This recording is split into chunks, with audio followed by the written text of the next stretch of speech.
This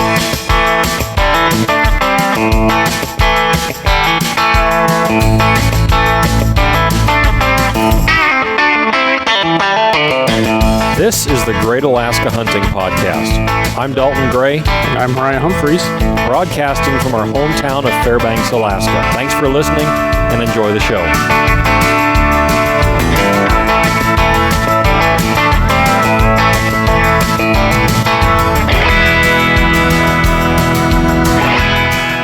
Welcome to the Great Alaska Hunting Podcast. I'm Dalton.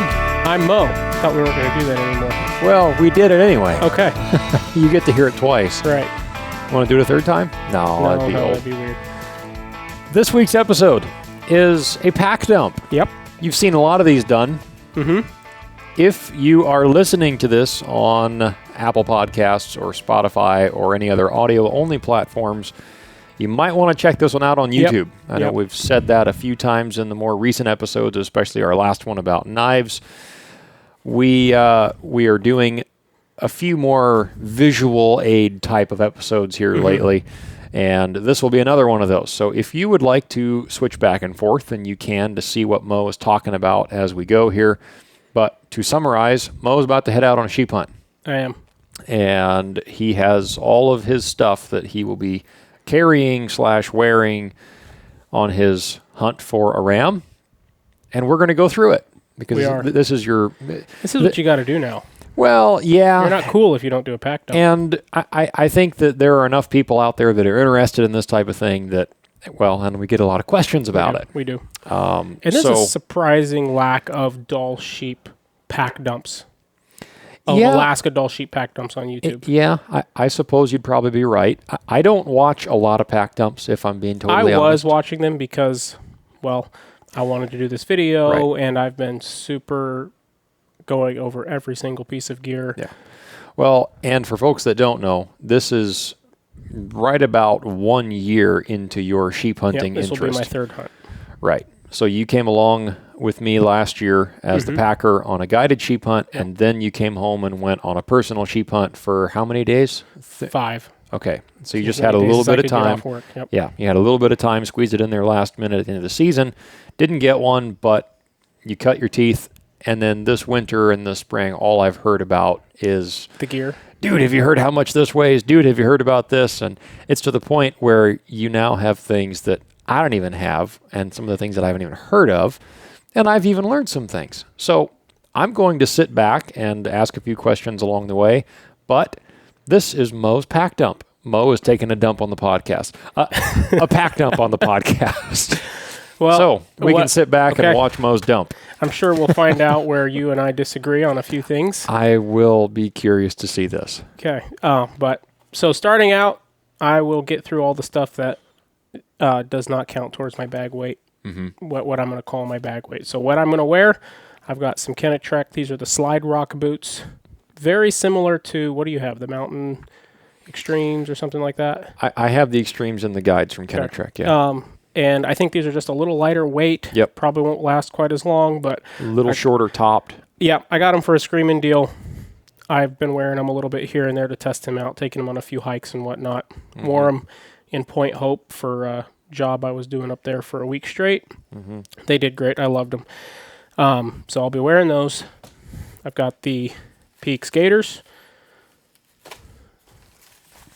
The Stone Glacier de Havilland pants. Despite what you say, I love these pants.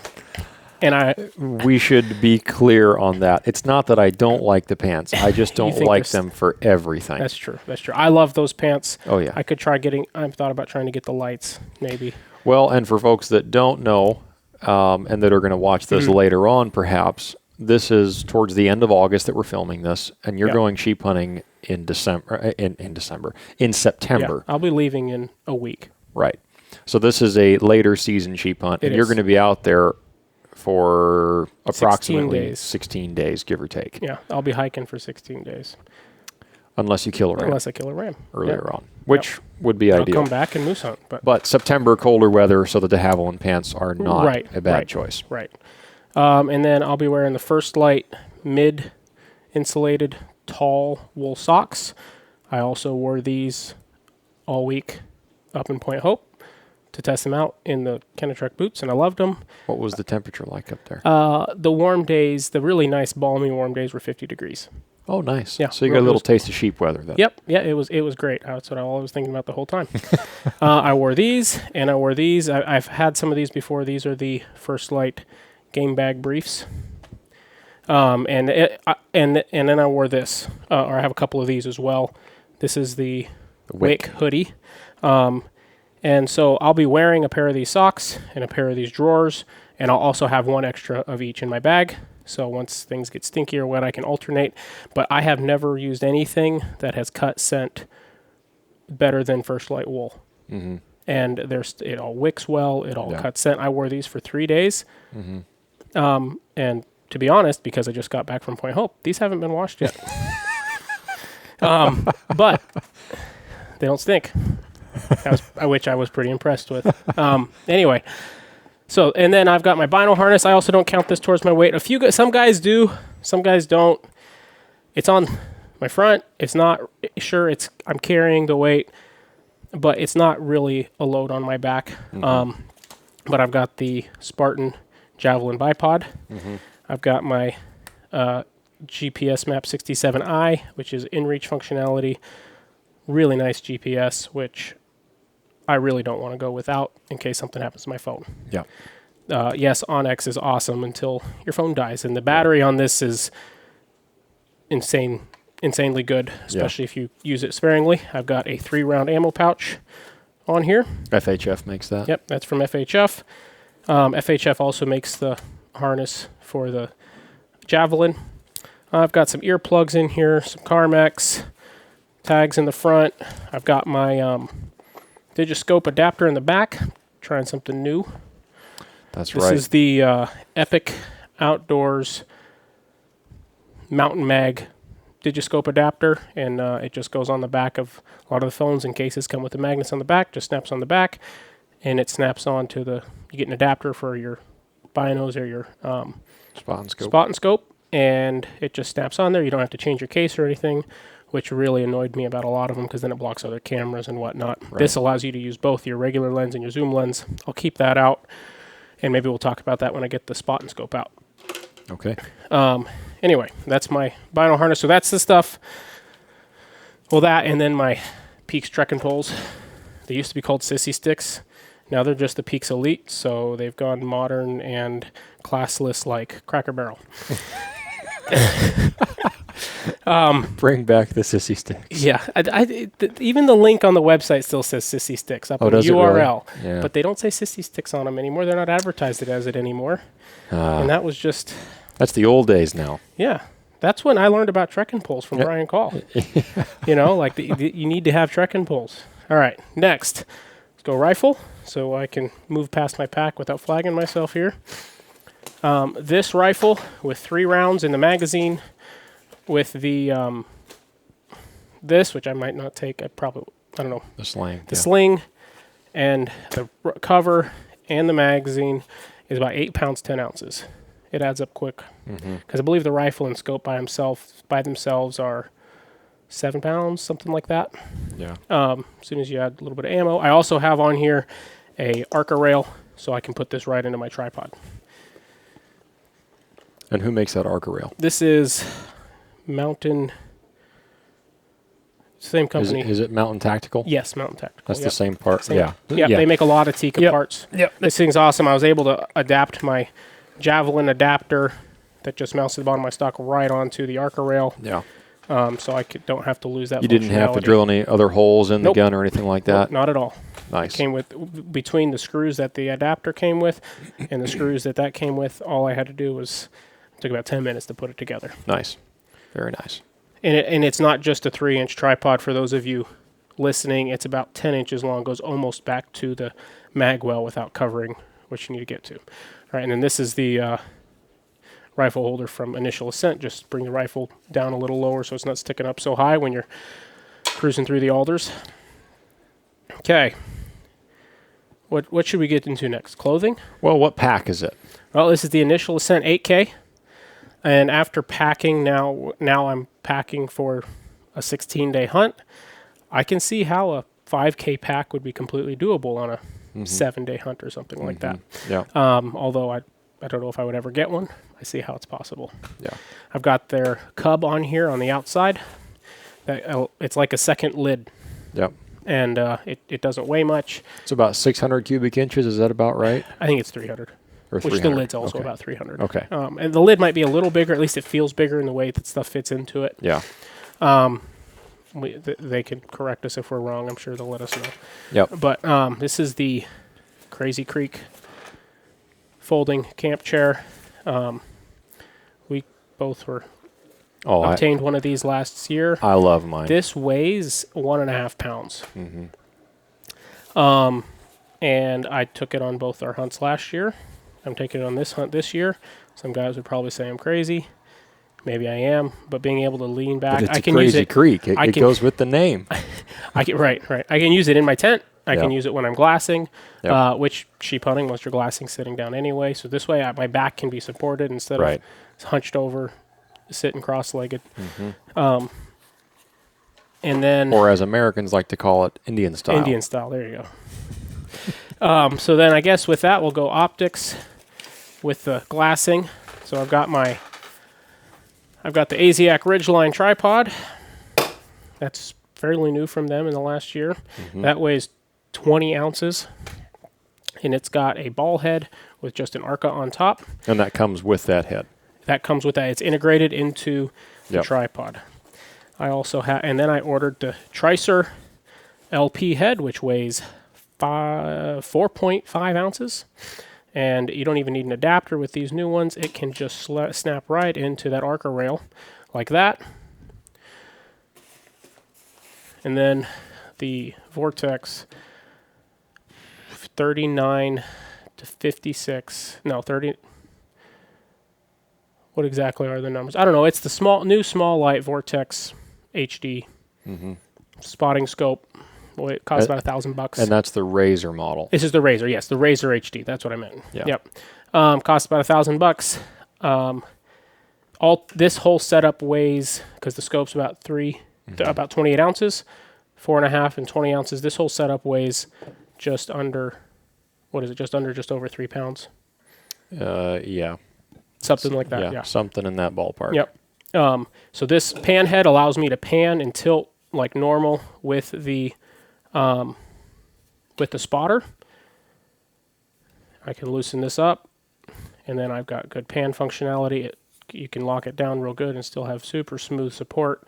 And it's super light. And then once I've decided that's a sheep I want to kill, boom, I pop that off there. Rifle goes on there. This can drop down to 5 inches or up to 36. And it's enough to, brought some sticks back with me. It's enough to get up to for any, even in steep terrain. I was testing out some steep terrain, sitting there, and there's enough to having it over your legs in the Crazy Creek. Yeah. I had everything I needed. Of course, you get a couple inches with that. You might want to move that mic a little bit closer to your face so we don't get any of your voice cutting out. Is that better? Yeah, that's better. All right. So then the Digiscope, just a quick detour or show you what this is. I do not have my phone on me because it is our video camera. Do you have this on your phone? It's a new iPhone, I believe. I think it does. We'll find out. We'll find out. I don't know if it'll work. Yes, it does. Yeah. It's in the case right there. Okay. It won't work with the lenses because it's a different lineup, but it snaps on just like that. It's got a little tab to snap into place, and you just go like that. You go like that. Boom. You're ready to go. You can do the same thing. If you want to go either way, snap it on either way. Quick, easy. And that way you don't have to have a big Mickey And you don't Mouse have to phone have case on. a separate phone case, and Right. you can switch between lenses, and Right. it doesn't affect your other lenses when you're Trying to take pictures. correct. Yeah. Yep. That's why I went with this one. And so far, everybody I've seen that's used it has loved it. I like the all-in a lot, except for one thing. That phone case Yeah. covers up all your other lenses. All right. Yeah. That's optics. Or I guess that's optics, yeah. Optics system, yeah. Okay. And I will try to, when this video is published, have for each section. I won't for what I'm carrying on my person. I haven't even weighed that stuff. But for what I'm weighing, what I'm counting this pack as weighing, this optics, probably along with the Crazy Creek, I'll have a section that shows what the weights of each item are on the screen. Because I know when I'm watching these videos, when I'm trying to research particular pieces of gear, look for new ideas to save weight. One of the things I look for is item weights, which a lot of people don't know. Yeah. They might know their whole weight, they just don't know what each item weighs. I do keep the Tricer LP in the lid of my pack just for quick access. Yeah. That way it doesn't stick out on my tripod. When it's in my pack, it doesn't get snagged on something and ripped off or broken. This stuff all costs way too much money. All right. Let's do the Cub. In the Cub, I keep, I've got a pair of gloves in here for hiking. These are the Jetstream Windstopper with they're the pros. So they've got a goat leather palm. The regular Jetstreams are just have a basic same material, almost the same material palm. These are a lot tougher, and so these are for hiking in if it's windy and my hands are getting cold. I also have in here my new tarp. This kind of goes along with the glassing, I suppose. This is the Ape mountain gear. Ape equipment. Ape equipment. I think you're right. Yep. This is a 8.5, I believe, by 10, and it weighs 11 ounces or 10.9 ounces. That's not with guy lines and stuff. I have some Dyneema guy line material at home I'm going to make up before I go for that, so that'll weigh another ounce maybe for some line on that. And then we'll do Cook, I suppose. Cook and water. I carry the Jetboil Stash. Because it weighs about 7 ounces, which some guys don't like. Because, well, if you carry an MSR pocket rocket and a titanium cup, you can end up at like 4 or 5 ounces. Yeah. So it's a little bit lighter. But I carry the Jetboil Stash. It weighs about 7 ounces. And you can store inside. It's bigger.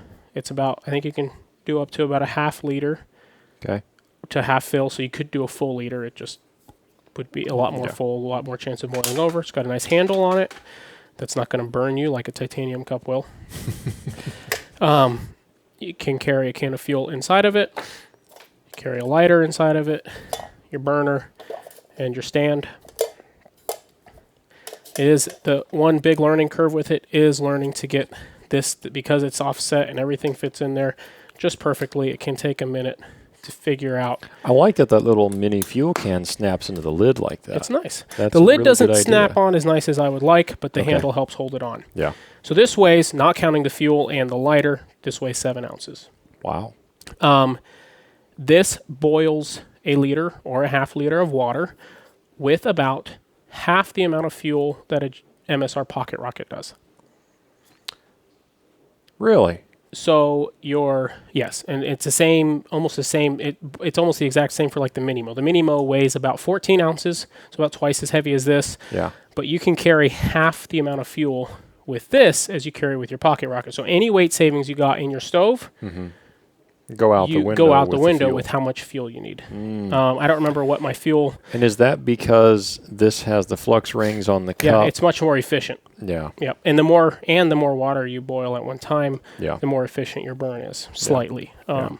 But just using a AI chatbot to figure out about what my boil rates are, not for that. I did that research before that was available, but to figure out my boil rates will determine like how many boils I can get out of a can, and then I'll obviously use those numbers very conservatively to calculate how much fuel to bring. Yeah. To give myself a buffer, a daily buffer, Yeah. right, based on weather and wind and temperature and everything else. Yeah. That's my stove. This I am carrying a plastic cup that weighs about 3.5 ounces because I really hate having to use my stove as my cup. Me This too. is nice, and this gives me something to, without getting my stove out, I can scoop water out of a creek or something if I don't have a good way to fill my bladders. Yeah. I also have my 1 liter 1 liter Nalgene. This is the HDPE. It weighs a couple ounces, 2-3 ounces less than the regular plastic one. Although I offset that a little bit with my 2-section lid, so I have a small and a big opening.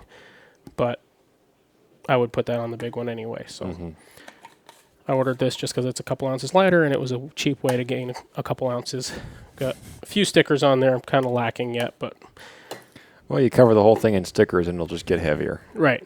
Yeah, stickers don't weigh anything. Right?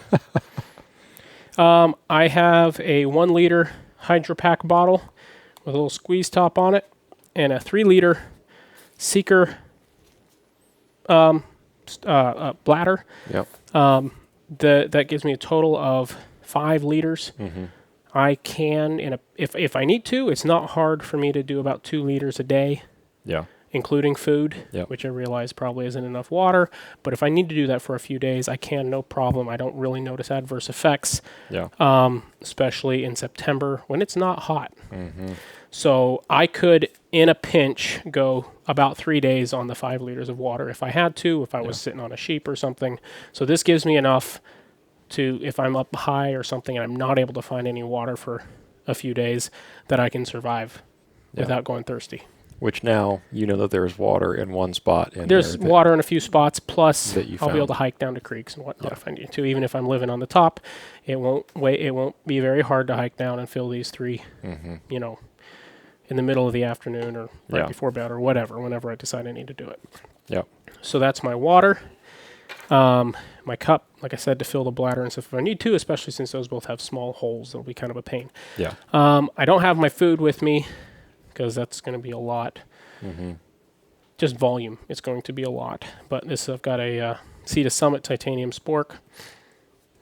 And what I'm carrying, one thing I brought with me as consumable to talk about is hydration.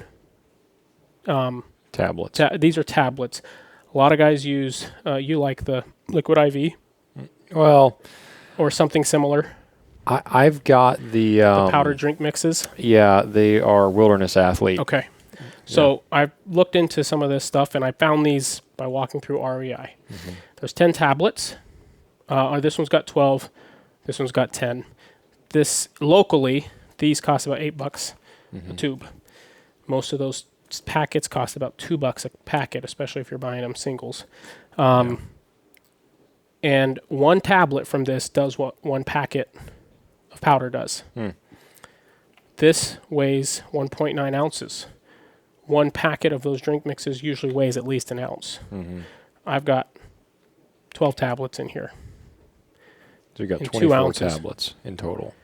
This one's 10. This one's a little bit, and this one's 1 point, also the same weight. But still. 2 of these tablets will do a full liter.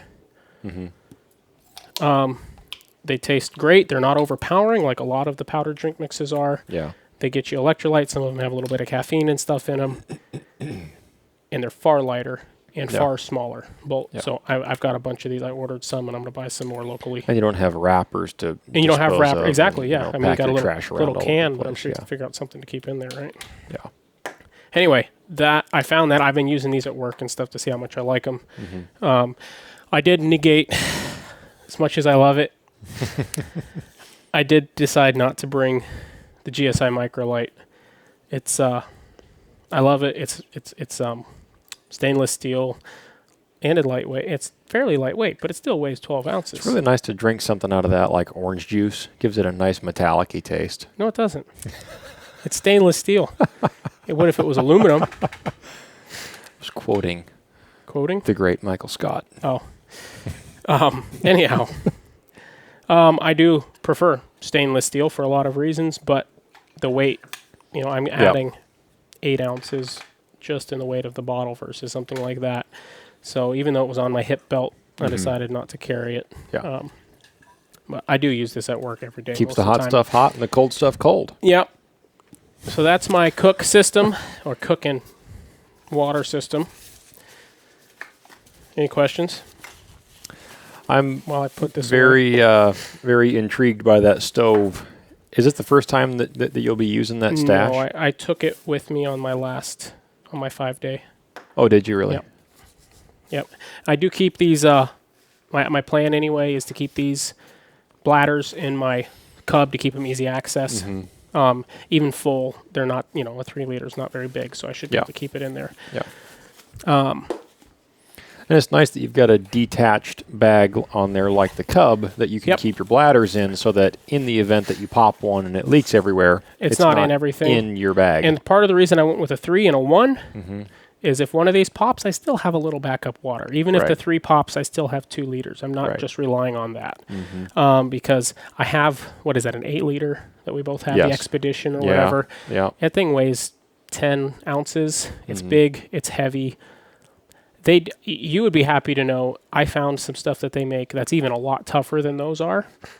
Oh, really? That Hydro Pack makes. That they have a 10 liter and a 6 liter in it, I think. Oh, wow. And it's a bag like we have inside a sleeve.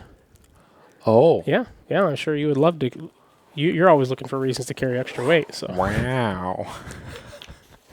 Anyway, they're sitting down there at Sportsman. Sportsman's is, not surprisingly, I guess, almost sold out of most of the Hydro Pack stuff. Huh. Would you imagine that? Yeah. It's almost like it's the middle of sheep season. Right. All right. So this nice thing about this Cub, it pops right off. It detaches quickly. Yep. Some guys like to put like their puffy gear in it and use it as a glassing pad that way. I have a chair. Yeah. Because you like to carry heavy stuff. Right. Right. Speaking of heavy stuff, I've got this big blue Solar Power 20. It is literally the Solar Power. That's how that's the name of the panel. You're so ghetto. It's this weighs a lot, 1 pound 9 ounces, something like that. I mean, it's one of the lightest in a 20 watt category, but it still weighs more than I'd like to carry. So I have a Cruxley Speed Goat 25 watt in the mail.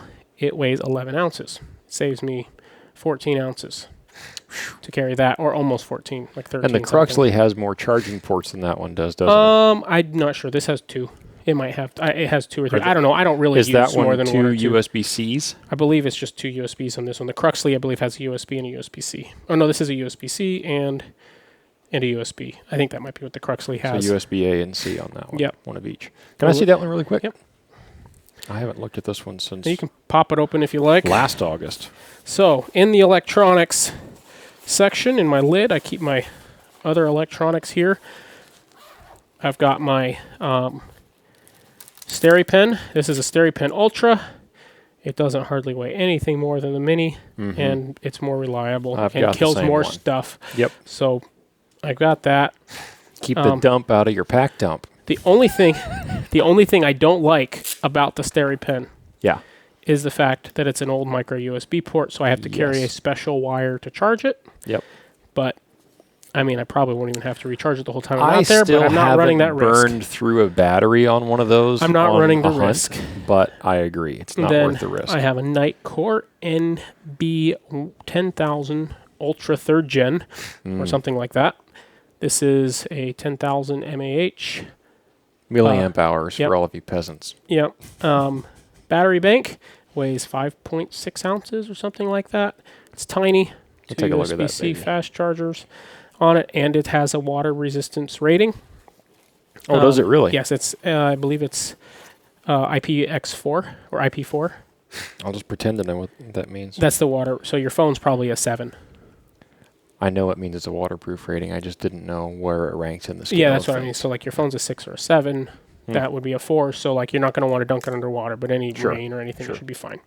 This is the Nightcore UL 25 NU25 headlamp. They make an even lighter one that's like 0.1 ounces lighter, 0.2 ounces lighter, that has two bands instead of this bigger band. I decided I wanted the bigger band, and I'd sacrifice the 0.22 ounces or something that it is. It's not even that much, I don't think. But this is IP6. It weighs less than 2 ounces. It's 400 lumens. Oh, good grief. That is tiny light. So I'll be carrying that as my headlamp. And does it have a lock mode on it? Apparently it does. I honestly haven't even hardly used it. I charged it up, and that was it. I'll also be carrying, and this is where You're gonna mess up my Hold on. You're gonna mess the camera up. Please turn that away from the camera. Let's go back to one thing really quickly here. So you said that this has a waterproof rating of what? IP6, IP65, something like that. So what happens if you wear this in the pouring rain? You'd be fine. You sure? Yeah, you should be able to wear that in the shower, I believe. Why would you want a headlamp in the shower? Well, maybe the electricity's out, but you still have some water pressure. I don't even know how to turn this stupid thing off now. Probably hold it down longer. I don't know. I've always been able to turn it off. There you go. Okay. Interesting. Anyway, yeah.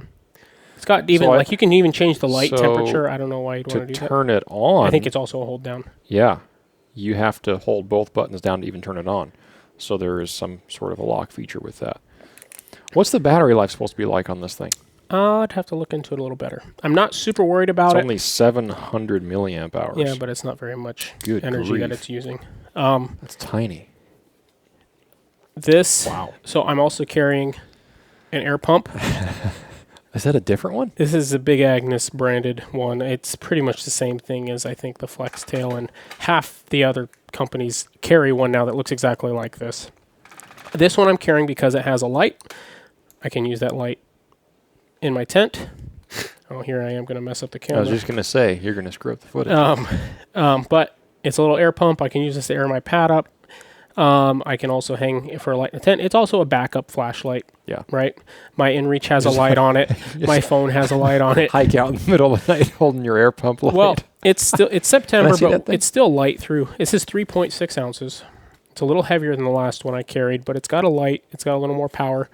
I'm carrying a much bigger sleeping pad than I did. What are you trying to do? Turn it on. The pump? Yeah. Double tap the power. Just give it a second. Double tap it. Yep, there you go. Oh, okay, yeah, there we go. Turn that off. Yeah. You Creating see more how work for me loud and annoying that is? Yeah.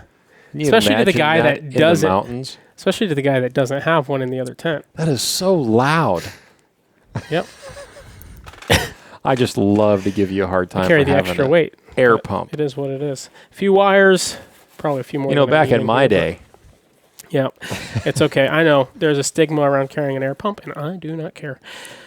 I like it. so are you only going to bring the one battery bank? Yeah, I'm planning on just the one battery bank. Yeah, Really? if I have to, it's all I need. What?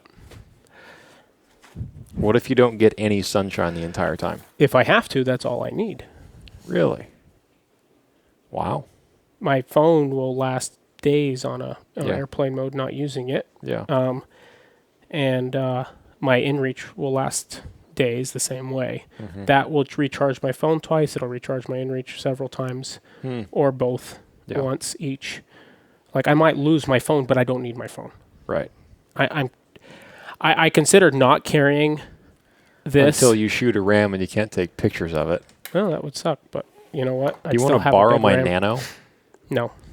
That thing weighs more than that does, and it's half the... It's something. Anyway, so that's electronics.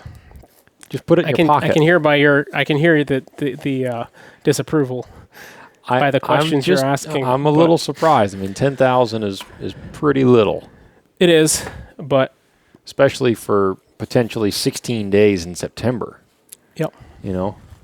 But I guess if you get any sunlight, I then- may... Well, I'm probably running out of time to do it. I thought about ordering one more Yeah. to do another 10,000. I have another 10,000 at home. I might throw in there. That's just... It's like 6 or 7 ounces. Yeah. I've back If and it forth was on me, it. I would I know. definitely If it bring was it. you, you'd carry 220,000s. Well, you can't have movie night without batteries. That's why I might throw that extra one in there, just because it's enough of a backup that I can splurge a little. Exactly. And And but when you're movies stuck in don't the- use that much power anymore. I agree. And when you're stuck in your tent for 2 or 3 days because it's September, nice to be able to read a book or watch a little 'Kay. TV.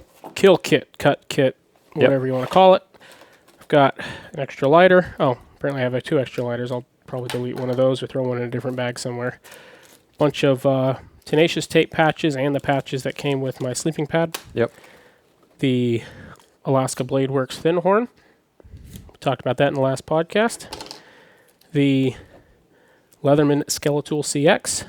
Also talked about that a little bit in the last podcast. We'll talk about it more in the next. The Leatherman bit kit for the Skeletool. There's more bits in here than I can probably ever use. I may, ahead of time, go through and figure out exactly which ones I need for my rifle and anything I have with me that takes bits and consolidate them into one, which would cut my weight in half. Yeah. But this is only 3 ounces as it is. Okay. You say only 3 ounces very often. It adds up quick. But having the right tool is worthwhile. And this by itself is less than most of your other tools that guys are carrying. Right. Unless it's something like the, what's that knife? Oh, the goat knife. Yeah. Capra with the 2 bits in it that personally I think is... kind of janky. Yeah, I'm not a real big fan. But anyway, this obviously weighs more than that. But with I have full featured screwdriver set with that. Yep. I've got a butterfly style. What brand is this? Diamond Machining Technology. I'm not even sure what grit this is, but fine diamond. Yep. For keeping my knives touched up. Yep. I've got a Havalon with 5 blades. And this is brand new, kit from Gear Aid with seam grip in it. I'm gathering up a lot of extra patches. I might actually delete some of them from this because I probably do not need I don't need the 20 that are in here or whatever. Yep. And I've got a few sleeping pills in here and a few things. Are those matches in there? Toothbrush. Yep, some waterproof matches that have seen better days, but they're there. They're there. Side note, another little thing that looks just like this that you have seen in my stuff. Yep. Sewing kit? Yeah, sewing kit. It's on my list to add. Okay. It's not in here yet. Okay. If I can find one in town before I go. Beaver Sports is probably your best bet. That's what I was thinking. Yep, that's where I bought mine. That is, and then I've got the Argali High Country Guide Series game bags. I just bought the exact same ones. Yeah? Nice. These are 10 ounces. They're pretty light. A little heavier than some of the other, like than the non-guide series that they carry, or like the Graxaw. Yeah. I think the Graxaw ones are 5 or 6 ounces. Yeah. I've been really, really impressed with the stuff that Argali makes. I kind of wanted something a little heavier duty. Yeah. But it's still very lightweight for it can cross over to a lot of different stuff besides just ultralight sheep hunting bags. So I'll probably, I feel like two extra lighters is kind of much here. Because you still have one in your stove, right? Yes. Yeah, I would probably just carry the 2 of them. Yeah, but probably pull one out of here. I didn't realize I had 2 in there. I think I threw that second one in there just last minute, thinking I didn't have one in there. It's been a hectic last month. I've been trying to go through this. This is my ammo wallet made by Magpul. I've got 7 rounds in here because I have 3 in my vinyl harness, 3 in the rifle. That's 13 total. Yep. Should be more than I ever need. It better be. I don't remember what that weighs, but I can always bring you more ammo in the plane. I'll put it on the screen. Also in my lid, it fits the kill kit, cut kit, Stealthy Hunter, the OG Stealthy Hunter. Yep. First aid kit. Original brand Stealthy Can't get gear. this anymore. Yep. And I've added a few things to it. Some of the certain like cold meds and stuff that I like. Yep. And then the last thing in my lid is pack cover. I just have a Cetus Summit, the biggest one they make, I think, because it's what I have. Although I probably will get an initial Ascent at some point because it weighs... With the Mountain Dude on With the there? Mountain Dude logo on it. It actually weighs a little bit less, I think, and it's a little bit tougher. Yeah. Just a quick comment about that. I used that pack cover last year deer hunting. It actually keeps the pack super dry. It's the only pack cover that I've used thus far that didn't wet out within about 20 or 30 minutes. It actually keeps it pretty dry. Okay. Clothing system. Stretch pocket on the front. Every pack needs a stretch pocket. I don't care what brand it is. This is the Omen Storm Shelter raincoat. And we got the Omen Storm Shelter rain pants. I can't believe that you would cut all that weight and then carry all that heavy stuff in there for rain gear. Well, these have not failed me yet. I'm just giving you a hard time. See, and this is where something that you wouldn't do. I wore these all week in Point Hope. Oh, on did a you construction really? site. Yeah, I definitely I was would the not. most comfortable guy on the job site. I wasn't sweating. Right. I was dry. Well, except for rain gear works great unless you pour water down it. In the spots it's not supposed to be. I was picking up metal panels and handing them up to the roof, and it was raining the day we were putting the roof on. Of course, it stopped raining once the roof got finished. Obviously. Yeah.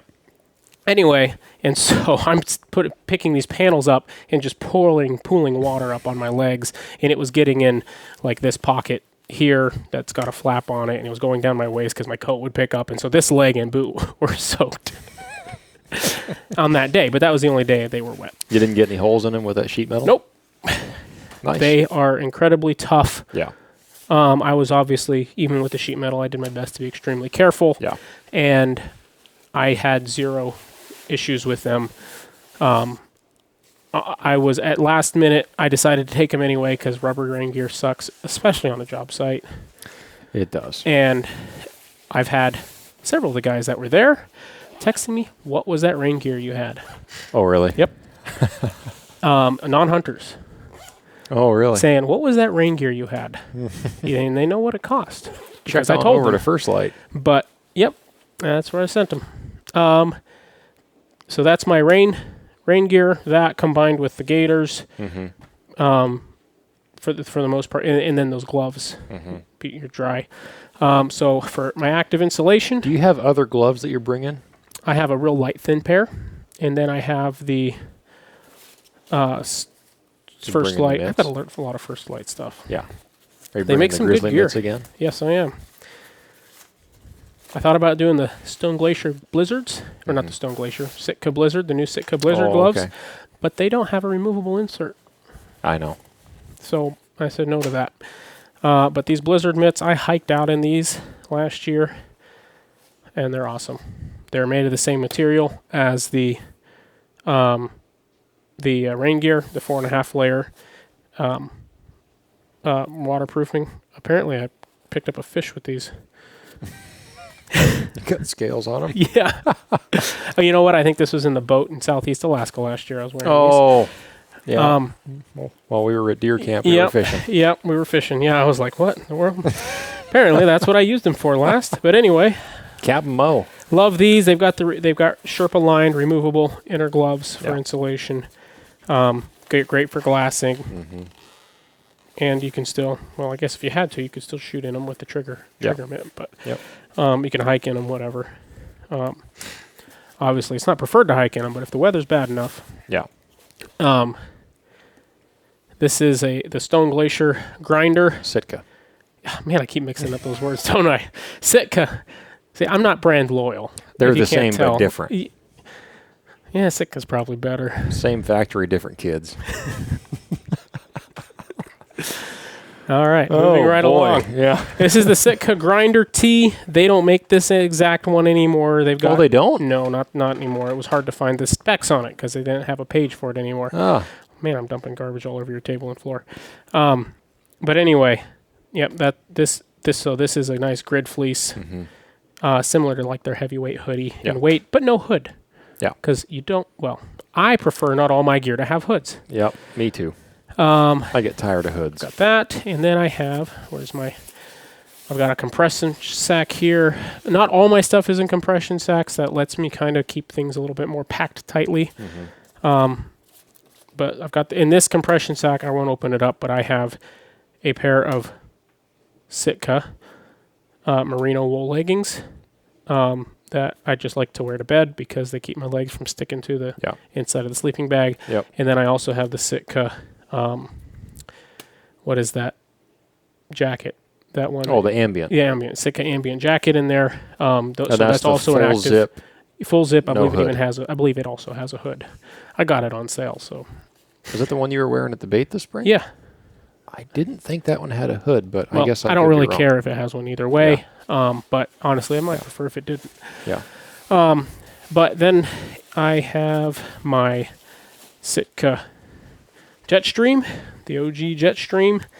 They've got a new one now that's better, of course. 2 new ones now. The Jetstream Lite and the new Jetstream with some few like tougher patches, spots and stuff. But can't beat this for wind. Yeah. The new Jetstream Lite, I'm sure, is the same for wind without being as heavy and as insulated. But I'm not worried about that too much in September. Yeah. Everything in my pack, I'm counting towards my weight. Right. So with not counting the rifle, not counting food, I'm 35 pounds. Approximately 35, 36 pounds. By the time I throw a few more little knickknacks here and there, I'll probably be up there at the 36. Yeah. I have the Sitka, the original Sitka Gore-Tex Infinium beanie. That's got that nice. It's got the Sherpa on the inside. It's Yeah. Gore-Tex. Used to be waterproof and windproof. Probably neither anymore. But But it's still warm. It's still warm. I've had that for a long time. Still makes you look like an idiot when you wear it. It still does shed some water and stuff. Well, yeah. Enough that it'll For a help. beanie, I'm not really concerned about it shedding water Right. as much as I'm concerned about it keeping me warm. Now, in my pack, I'm carrying a great big dry bag. It's just a lightweight Ultrasil dry bag to keep it light. It's like a couple ounces. But inside of this, I have my sleeping bag, but also I have my puffy gear. I have my Stone Glacier Cirque. Yep. Not carrying a lot of stone stuff this year. And my That'll happen. and my First Light Uncompagre puffy pants. Zip off, zip Both on. synthetic. Both synthetic. I've gone full synthetic route this season. Yep. It does way more. Yep. Doesn't pack down as nice. But I like to be dry. It's September. I may, if I do a similar type hunt next season, I may switch these out for down because I have pants. both. Because I have a synthetic bag that I can still dry everything out in at night if I need to. Yeah. I don't think I'll ever go away from synthetic bag, but I say that, so I probably will now. Yeah. Anyhow, so I've kind of gone back and forth with that whole Yeah. idea. Yep. I've done synthetic bag. Some and guys can't believe you carry a synthetic bag because Yeah. it's so heavy and it Yeah. doesn't pack down as well. And I get it. Its bag is a 30-degree bag and it weighs 3 pounds, 5 ounces. Right. I think I've got almost 3 pounds in between my jacket and pants here. That's a lot of weight, but I do not have to worry about if I get wet Right. or if all my gear gets wet. Sleep yourself dry, Yep. basically. So the reason I'm carrying this instead of it all being in a compression sack is because the other downside to synthetic besides weight is that it breaks down more over time if you pack it tight. Yeah. So this allows me to pack it fairly loosely, still keep it mostly protected, although I don't necessarily close the top of this. Yeah. But if you're getting poured on, you can open up your bag I can. and shut that. But even just this itself with the pack cover, none of it should even ever get damp. no. So this is the Sitka Kelvin Aerolite 30-degree center zip with the armholes. And my whole system here is both designed for sleeping. I have this bag. It's obviously only a 30-degree. If it's really cold, I can put this stuff on. Yep. Same thing goes the other way around. If I'm glassing and it's cold, I can put these on. If it's really cold, this bag is designed to wear while glassing. Yeah. Because of the armholes, and you can flip the bottom up and it hooks back. It obviously it'll be a little awkward, but in a pinch, it'll keep me keep me out while while I need to be glassing instead of sitting in a tent hovering over a stove or in a sleeping bag. Yeah.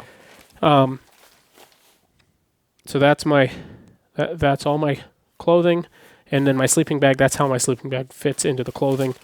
And then with this big dry bag, I can also, if I need to, if I kill a sheep and I want a little more space in the pack, just to tighten things down, I can compress it all the way down in this still. Not as much as a compression sack, obviously. Yeah. But I have leeway, and I can just shove stuff into the top of the pack, Right. and that compresses it down a little bit too. Yeah. Which I may need to do more at the beginning, because the volume of 16 days of food is a lot. Yeah. For sure. The next part, I guess, would be continuing on to the sleep system, which, do you carry a pillow? I do. What do you carry? I've got a Sea to Summit that has a little bit of down in it. Okay. And it also inflates. Okay. I've had the same one for years and years now. I've used a lot of pillows. All sorts of pillows. Pillows I would never take backpacking, all, camping style pillows. I'd never take backpacking to backpacking designed ones. This one, some would say, is heavy. Compared to some, it's light. This is the Flex Tail Zero. It's got a contour for your neck, which I really like. It weighs about 5 ounces. It's got a sleeve over the air bladder so that it's not, your face isn't directly on anything that's going to stick to your face at all. Yeah. Which is nice. Yeah, it sounds similar to mine, just a little bit lighter. And then I have, this is brand new. I've slept a few nights on it. The Big Agnes Zoom Ultralight. This is the long wide because I'm not that big. But it sure is nice to not slightly move and my feet and my arms fall off the pad. Yeah. It's 25 by 78 inches.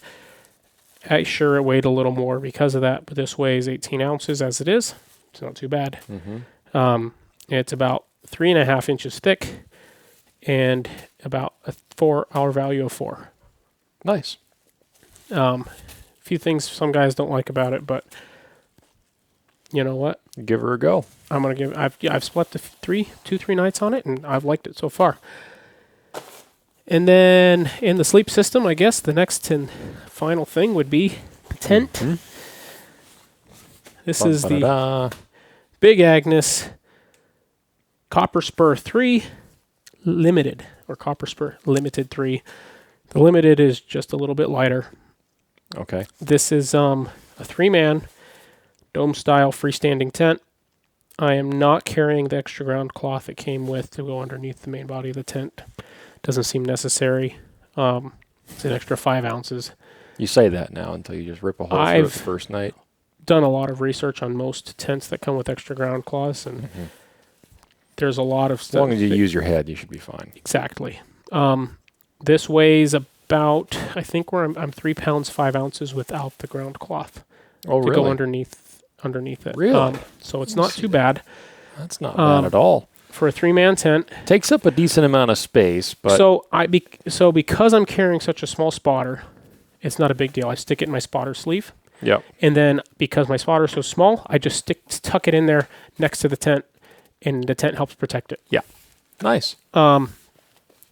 And it's a little big and heavy because it's a 3-man. Obviously, their 2-man's going to be lighter. Yeah. But for 2 guys, I've spent a couple nights in this. For 2 guys who both have full-size pads, the 25 by 78 approximately, it takes up the whole floor of the tent. It might be a 3-man, but it's a 3-man for 3 20-inch pads. Yeah. Packed in there. And 320, what is that, 60 inches wide? So 2 25s is 50 inches, right? Yeah. So that adds up quick. But for 2 guys, it's fine. It's very comfortable. It's got 2 vestibules on either side. It's the new Big Agnes Hyper-Bead technology. Yeah. Whatever that means, it's probably all the same derivative of some. What's it called? Is it PFAs? Is that what they're calling them now? Everything doesn't have PFAs in it now. Right. And that's the whole point of all of it. No, the whole point is that it's more waterproof. Well, and lighter. The yes Hyper-Bead is more waterproof and lighter. But the way that I understood some of that was that was introduced out of necessity because a lot of the older rainfly fabrics and even Gore-Tex rain gear type of materials had some microplastics and things like that in it. And so they went away from that. Well, I understand why they went away from it. They did go to something better. But yes. It's stronger. If this is an upgrade, then that's It's one of those things that feels like nothing. Yeah. A tent, I think, is made of about that fabric right there. That's crazy. And it feels like nothing, but it's tough. Haven't had an issue with it. Like I said, I've slept 2 nights in it, I believe. Did you sleep in that on your little excursion? I did. The other direction? I did, and we're happy with it. Had enough little things in the top to rig up a string so we could watch a movie. Yeah. Nice. As one does. And I liked it. we'll see how I feel about it after 16 nights or 15 nights or whatever it adds up to. And at this point, you were saying that there's a chance that you might be by yourself. I might be solo. This is obviously, I think you could tell, packed for a solo, right? Like a solo hunt. Right. Obviously, this would be a huge tent at that point, although it would be quite nice. It's what you've got. It's what I've and got. And it's still lighter than a Hilleberg Solo. It is. I spent $650 on this tent. Yeah. So you're going to bring it. It's still cheaper than a Hilleberg Solo, too. It definitely is. I wouldn't put it up against a Hilleberg Solo as far as durability. However, Ape Equipment right now is working on a tent. With that Ultra TNT material. And it looks a lot like a Solo. Huh. Yeah. Interesting. I am interested. And it comes down to about that 3-pound range, I think. I am not carrying the stakes that Big Agnes sent me with this. I've heard a lot of guys talk a lot of good stuff about needle stakes. I can't bring myself to do it. I have 12 full-length MSR groundhogs. Yeah. I've heard a lot of hate for MSR groundhogs and that the tops break off. I have never had one. I believe that is all the minis. The small ones. They have the smaller version. Okay. I believe those are the ones that have the problem. I even have a buddy that says, man, I bought some and they all broke off.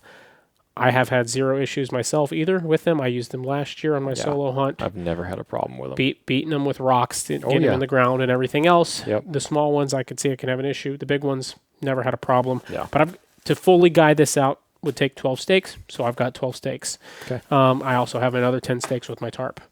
Yep. That way I have everything I need. I will be able to break this pack down. I can take my main bag off, leave it with my tent, my sleeping bag, maybe some clothing depending on the day. If I want to go light for more than if I have to for more than a day, I can take my tarp, my trekking poles, and just whatever I feel like I need, and I can leave the bag and a lot of weight, a lot of food at at a base camp. Use the cub, use the lid, and whatever else I can stuff into the pannier that these packs come with, and go really, really light. Yeah. For a few days if I need to. Yep. Which is everything every piece and part goes where it is. I have for a reason. I think that's everything. That's all of it. I think so. Very nice.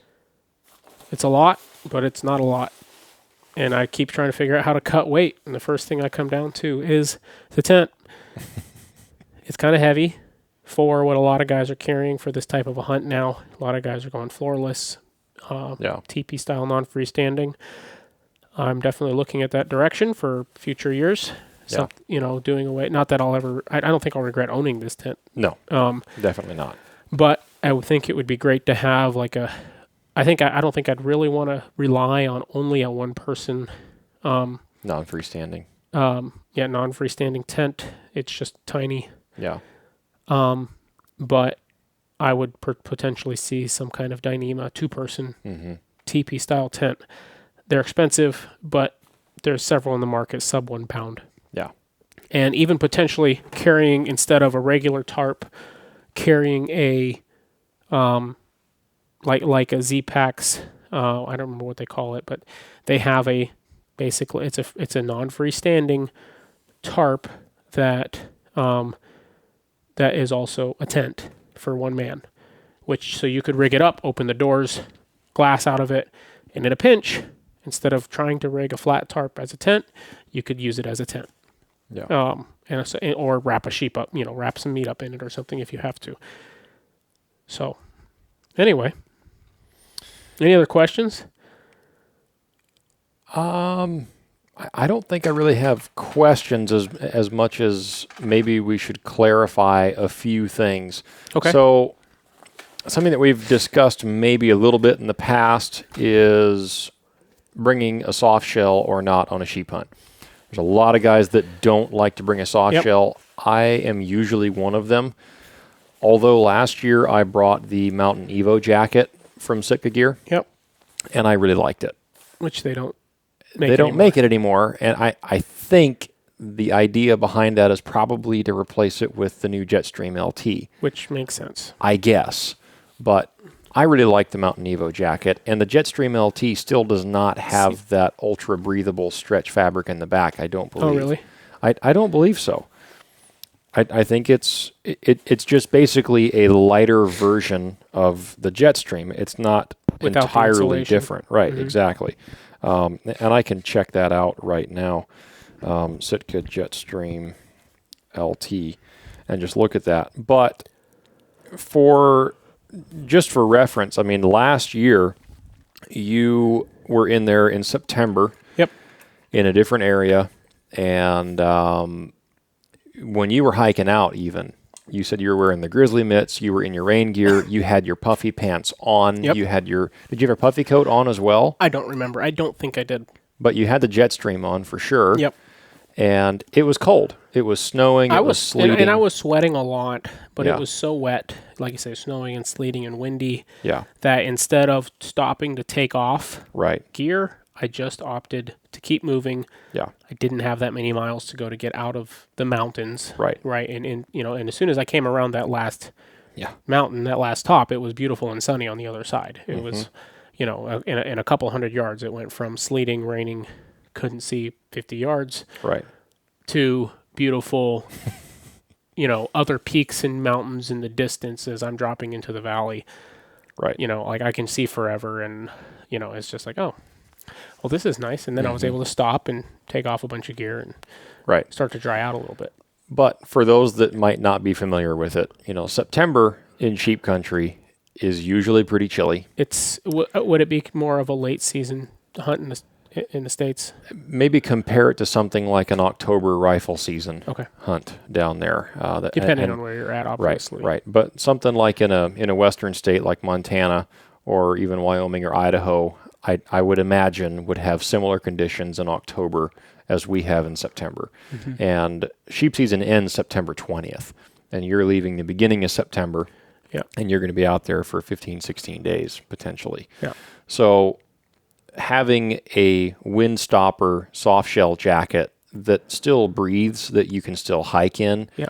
and not have to wear a puffy or a raincoat all the time is really, really nice. Yep. And if I was going on that hunt, It'll be nice to glass in. I can throw. I would bring a soft shell if I was going on that hunt that time of year. I don't have a Jetstream anymore. I had the Jetstream in a large size, and the sleeves were always too short for me. Okay. And then I tried a large tall, and it was too long in the waist and too long in the arms. So that they missed my sizing in it, I guess. But I've got a Kuiu soft shell that I wore a bunch last year, and I liked it. For a soft shell that needs to be a soft shell, a little bit warmer, I think that's a fine option. Which one is that one? That's the Guide Pro or something like that. I think soft it's got shell. like some hard point, like some patches on it that are tough and stuff. I don't think so. I Okay. think the main difference in that one and the old Kuiu soft shell that they made for a very, very long time, the Guide DCS, the main difference in the one I've got is it's got a lot stretchier fabric. It's lighter and it stretches better, so it's not quite as rigid of a fit. Yep. I always found the Sitka Jetstream to be a little bit stiff and a little bit boxy for me. Okay. And that Kuiu one just seems to fit me a bit better. Obviously, the length of the sleeves is better for me. Mm-hmm. And that's ultimately what it comes down to is, and I think we've talked about this even before, but when we pick apparel, it really comes down It's very to, personal. does it work and does it fit? Yep. I really don't care a lot of other things about it. If it fits me well, then I'm going to like it right off the bat. And then I'll use it for a while. And if it works well and does its job, then I like it. I don't care if that's First Light, Sitka, Stone Glacier, Kuiu. Yep. Obviously, we love to talk some smack about different companies just for fun, because it seems like each company has its own little Strong points. micro following of guys that are just diehard First Light or And then you've got diehard the sponsored people. Kuiu, right? And so it's just easy to, pick a little at those people. Right. But nothing against it, and if you like one brand, then that's fine. But having a hodgepodge of what you've actually found that works and fits you is more important than having all the same brand. Oh, but my camo pattern doesn't match. How much stuff do you actually have in there that's camo? Well, my Your sleeping rain gear bag. isn't camo. Your sleeping bag is camouflage. That's the only color it came in when But I you've bought got it. this that's not even a sheep hunting camo. Nope. So And then my shame on you for my not wearing a sheep ambient camo. is the same Yeah. as this for camo. Well, this is not how And I if I'm- originally packed this bag, but I'm trying to get it all back together. up If here I'm like not this. mistaken, you got both of those in that color because they were marked down, and it doesn't matter. Yes, exactly right. So who cares? That is exactly why I bought them when I bought them. But yeah, and this is not how I normally I'll have this bag standing up when I pack it this Right. way. Right. But figure why not put it together while we're talking here. Why not? Do you feel like you're lacking anything that you regret not getting at this point in the game, leading up to it? I don't think so. Aside from wishing I could cut more weight, which at this point is probably just an addiction. I don't think I am. I was thinking and looking at buying a small knife to go on my bino harness. Instead, I opted to go with a large knife on my belt because weight on my belt doesn't count. Not my pack belt, but my belt itself. And it's kind of what it comes down to, I think, is it's the last thing that's going to come off if I've got gear off of me. Yeah. And so it'll be the closest thing. It's a large knife. In a pinch, if it's all I have, it'll be better than nothing. Yeah, absolutely. So that's in the mail on the way. Mm-hmm. But I'm glad you bought that Ape Equipment tarp. When you texted me that you were looking for a tarp, and yeah, you mentioned I had that. just found that company not long before, and then I saw that he was starting to make those tents, and he's still prototyping those, and there's several guys in the field with him this year that are giving him a run. Mm-hmm. I'm excited to see where that tent goes. If it does as well as it looks like it has already, then I could definitely see that replacing my Solo going forward. Yeah. Do you think you'd ever go to a non-freestanding? I think so.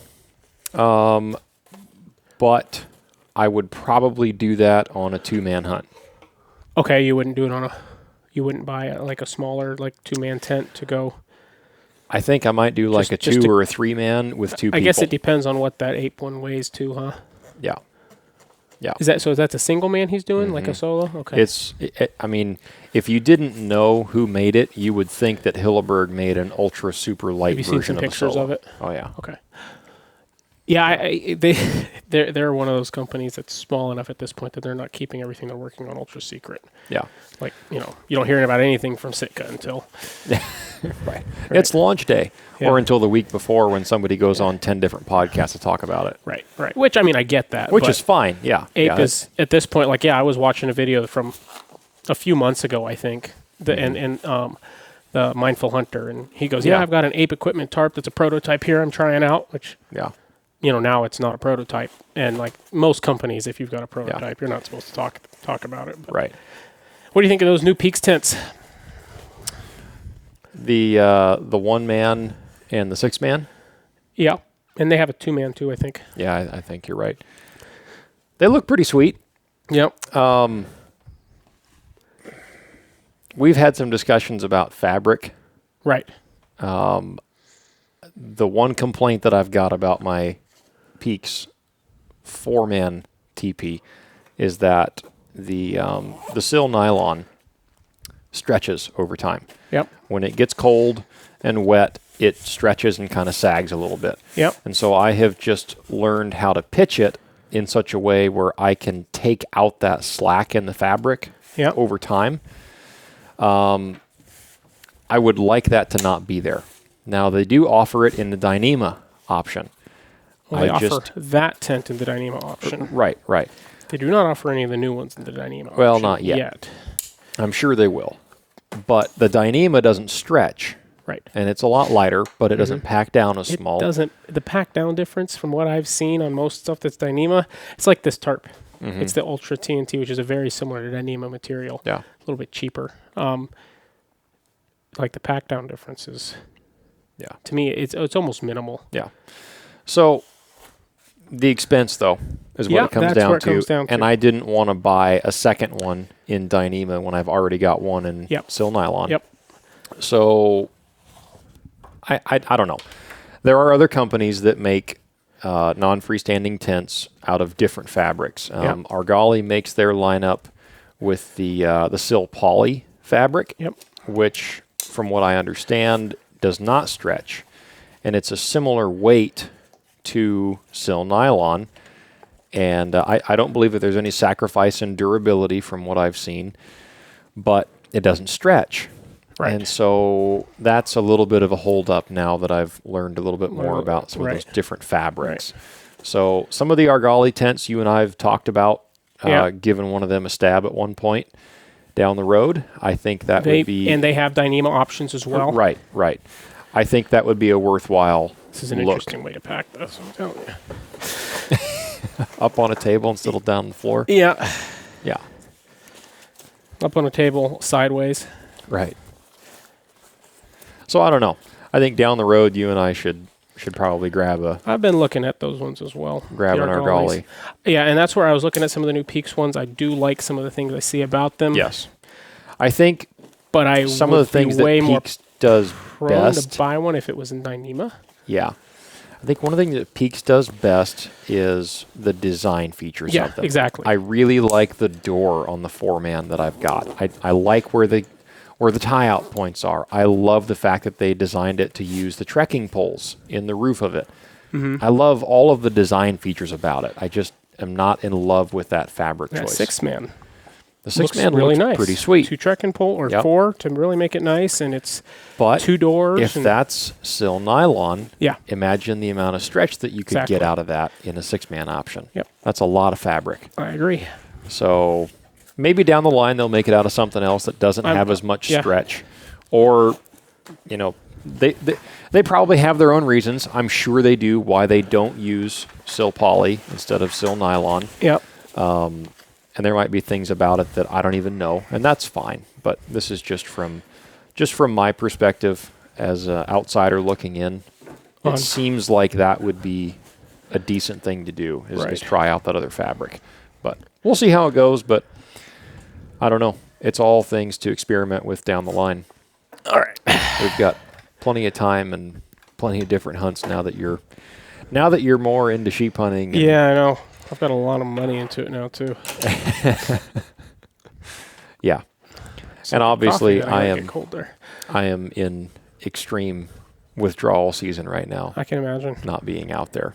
But some things changed at home this year and with work and, well, building a house and had to just be here. So took the fall off of guiding. You going to try to make it out a weekend this year, or do you think that's not going to happen? For sheep? Yeah. Yeah, it's not going to happen. That's too bad. I just don't have the time. Don't know. Yeah, don't have the time. Been there. It's okay. It's not the end of the world. And to be honest with you, I am just as into other mountain type of hunts at this point as I am into sheep hunting. Kill the sheep, Yeah. And I've said this since I shot the only ram that I've shot for myself.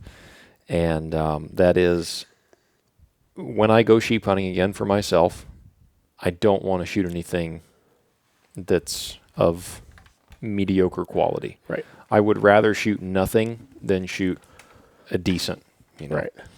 I would like to shoot something that's got some real size to it, over 9 years old, just a little bit nicer ram, which I think, just for me, I don't care about it as much as some people do. And that's not to talk down on it. I still love sheep hunting. It's still a riot, but I just don't have the drive to do it all the time, and that be the main thing. I would be just as happy if I got to go deer and goat hunting instead of sheep hunting in the fall as I would be to go sheep hunting. So now that I've done it a few times, haven't killed a sheep yet. Yeah. But what I'm looking at it as now, what I liked the most about it was just getting into the mountains on foot, carrying everything on my back. And honestly, I'm looking forward more to spending 16 days out there. Yeah. Even than the hunt itself. Yeah. Like, obviously that's a part of it. But if I find a squeaker legal ram, I'm not planning on shooting it. Yeah. We'll see how well that holds up. But if I find something like that, that's just, even if I can tell it's legal, it just looks really, really young. Yeah. I don't necessarily plan on shooting it. Yeah. We've had hard winters. Everybody knows sheep numbers in Alaska are down. Yep. and I hope to see that change. I heard some encouraging things about a sheep area that was closed down quite some time ago. We'll talk once the video's over, but that sound really good. So we'll see.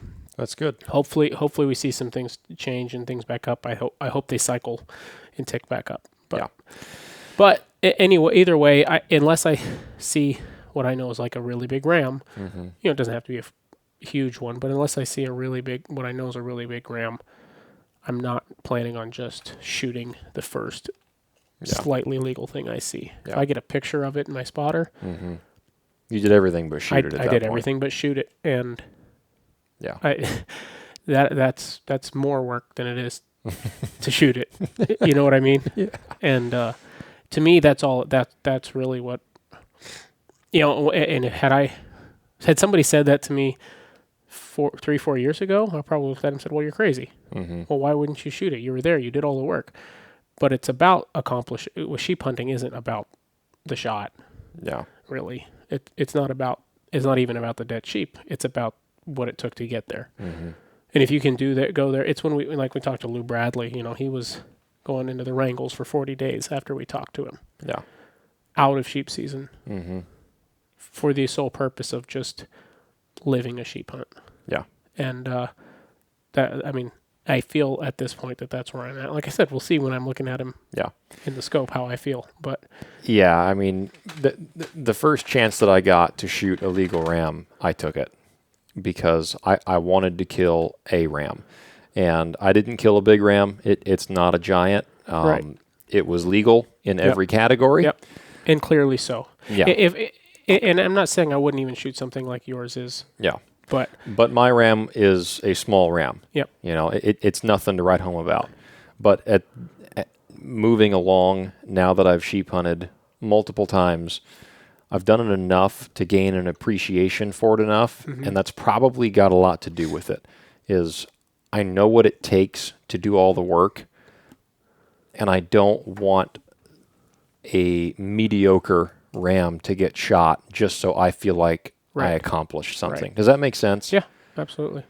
So, but if I was in your shoes, first, long extended chance to go on a sheep hunt for yourself, and you see a visibly, obviously legal ram, and it's not a giant, I would probably still shoot it.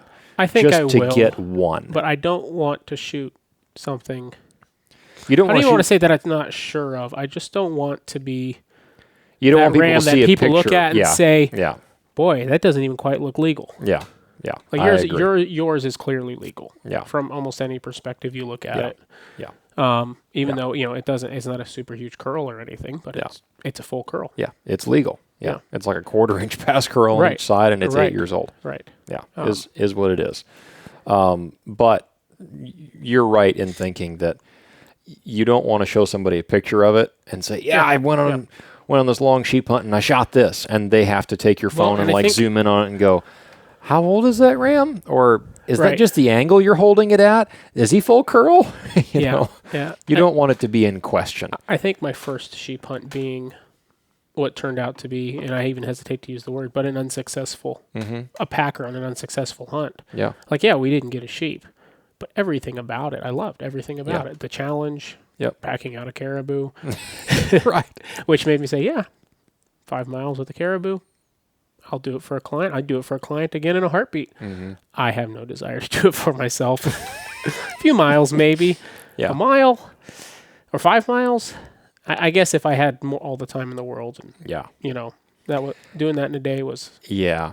If you were on your way out and you saw a big bull and you knew you could get it out, then I could see you justifying it. Potentially, that might hold happen that this against year. you. Yeah. But I don't know that if I had time to, because obviously, if I'm on my way out at the end of sheep season this year, and I don't have a sheep, then I may just not have the time. Right.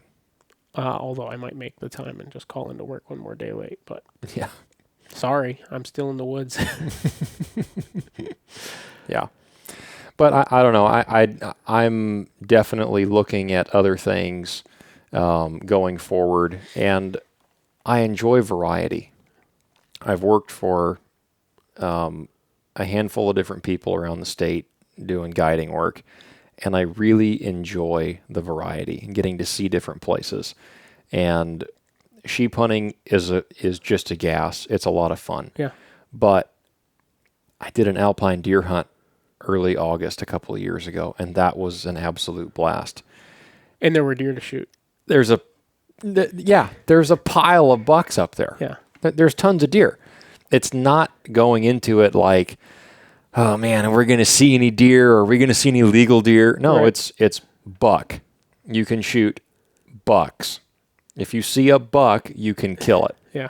You can even And shoot him same day airborne. And you can pick. Right. Yeah. Yeah, and you can pick through all those Would deer. you ever do that backpack going up? Oh, 100% Yeah. I would. As a matter of fact, I have a spot picked out that I've thought about going there next year and flying back in and doing a through hike, getting dropped off at one spot and But then still starting high. hike through, right, starting up high, stay out of the brush, because Well, that's what I meant. Come Would on. you ever go up from the bottom? Yeah, I would. I definitely would. Later season. Yeah. I don't know that you really need to do it with the ability to fly in early August. But it's more the reason just to do it. Yeah, but you can spend so much more time true. in That's deer true. country That's if you're not true. having to It's bust the same up. thing with goats. I think the Right. ultimate way to shoot a goat would be to hike up from the bottom. Mm-hmm.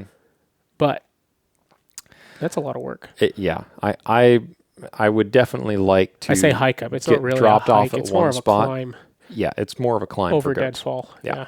Yeah, which would really, really start to. A couple thousand feet and about 500 yards. Wait a minute, let me do that math. But doing some kind of a through hike, and especially if you go to a spot like I'm looking at where goats are also open Oh, perfect. as well as deer, Yeah. then you can combine the two. I think that'd be a lot of fun. I've been shooting my bow like it's going out of style because I'm taking it brown bear hunting in October. All things, Lord willing, if something doesn't happen, I'm taking my bow brown bear hunting in October. And I've gotten out of bow hunting for the last handful of years. Not really had the interest to do a lot with a bow outside of spring bear baiting, and I'm starting to get that itch back. And I would like to shoot a few more animals with a bow. Yeah, I could see that.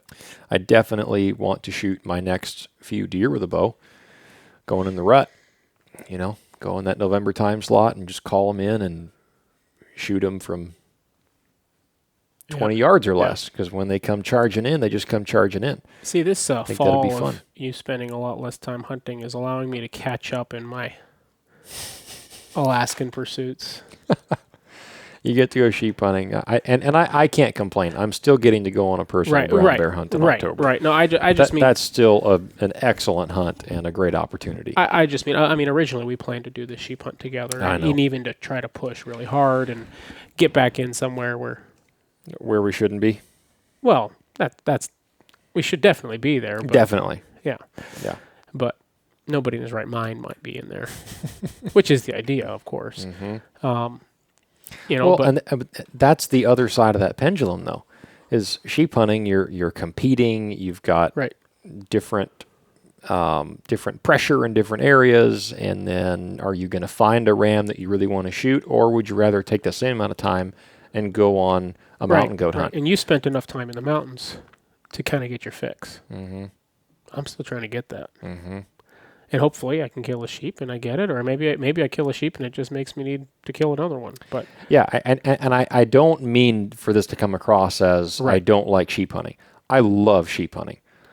I just like going sheep hunting and doing other things. And and at this point, if it comes down to a decision of a sheep hunt where I may or may not even see a ram of that caliber, and I know people are going to say, well, you're never going to see one unless you're there. I get that. But my point is I value variety right now. I'm still young. I'm still in good shape. I can still do these things, and I want to do different things while I'm young. That's where I'm at now. I look at this. My house is. Yeah. I've been working on it here and there, but it's not finished. I keep talking about finishing it, and doing the step up thing, building another house and all that, selling it. And if I didn't spend all the money hunting and time hunting this summer, I could have got a lot further on the house. But I'm in my 20s. Everybody's got to make their own decisions. And yeah. I spent 3 years not doing anything to get a house up. Yeah. And, out of pocket. And then I got married and had some kids and decided that I really wanted to spend some more time hunting again and actually like pursuing it with a lot less recklessness and a lot more specific pursuit and being a lot more successful. Yeah. Which has just made the itch stronger. That's how it goes. And now I've got a family to feed, and although a sheep won't do a lot to do that, provide a lot to do that, but Lord willing, get some caribou or a moose this year or something. Well, and that's another thing too. Is I've had to sit back, and I know I joked about having withdrawals from not being guiding this fall. It has provided me time to do other things that normally I don't get to do. This September, I'll be able to moose hunt with my dad and brothers. Yeah. I haven't been able to go moose hunting with them in a long time. Right. And even last year when I was at home the second half of September, and I wasn't at work back to work yet, I went on a personal moose hunt with a friend of mine, and I went and got to shoot a moose. Yep. And that was a riot. That's a lot of fun. It is nice to be able to be the hunter. I still enjoy shooting stuff for myself. Yep. And this is definitely a little different feeling fall than the last handful have been, but there's a lot of positives to it, and you have to look at that. The archery thing for me has really brought back some of the challenge, because like with this brown bear hunt, I know I could take a rifle and shoot a respectable brown bear, and it would not be all that difficult. Right. I know the spot. I've been there before. I know how to hunt the area. I'm looking forward to it a great deal. But I don't just want to go and just shoot a bear with a rifle just to do it.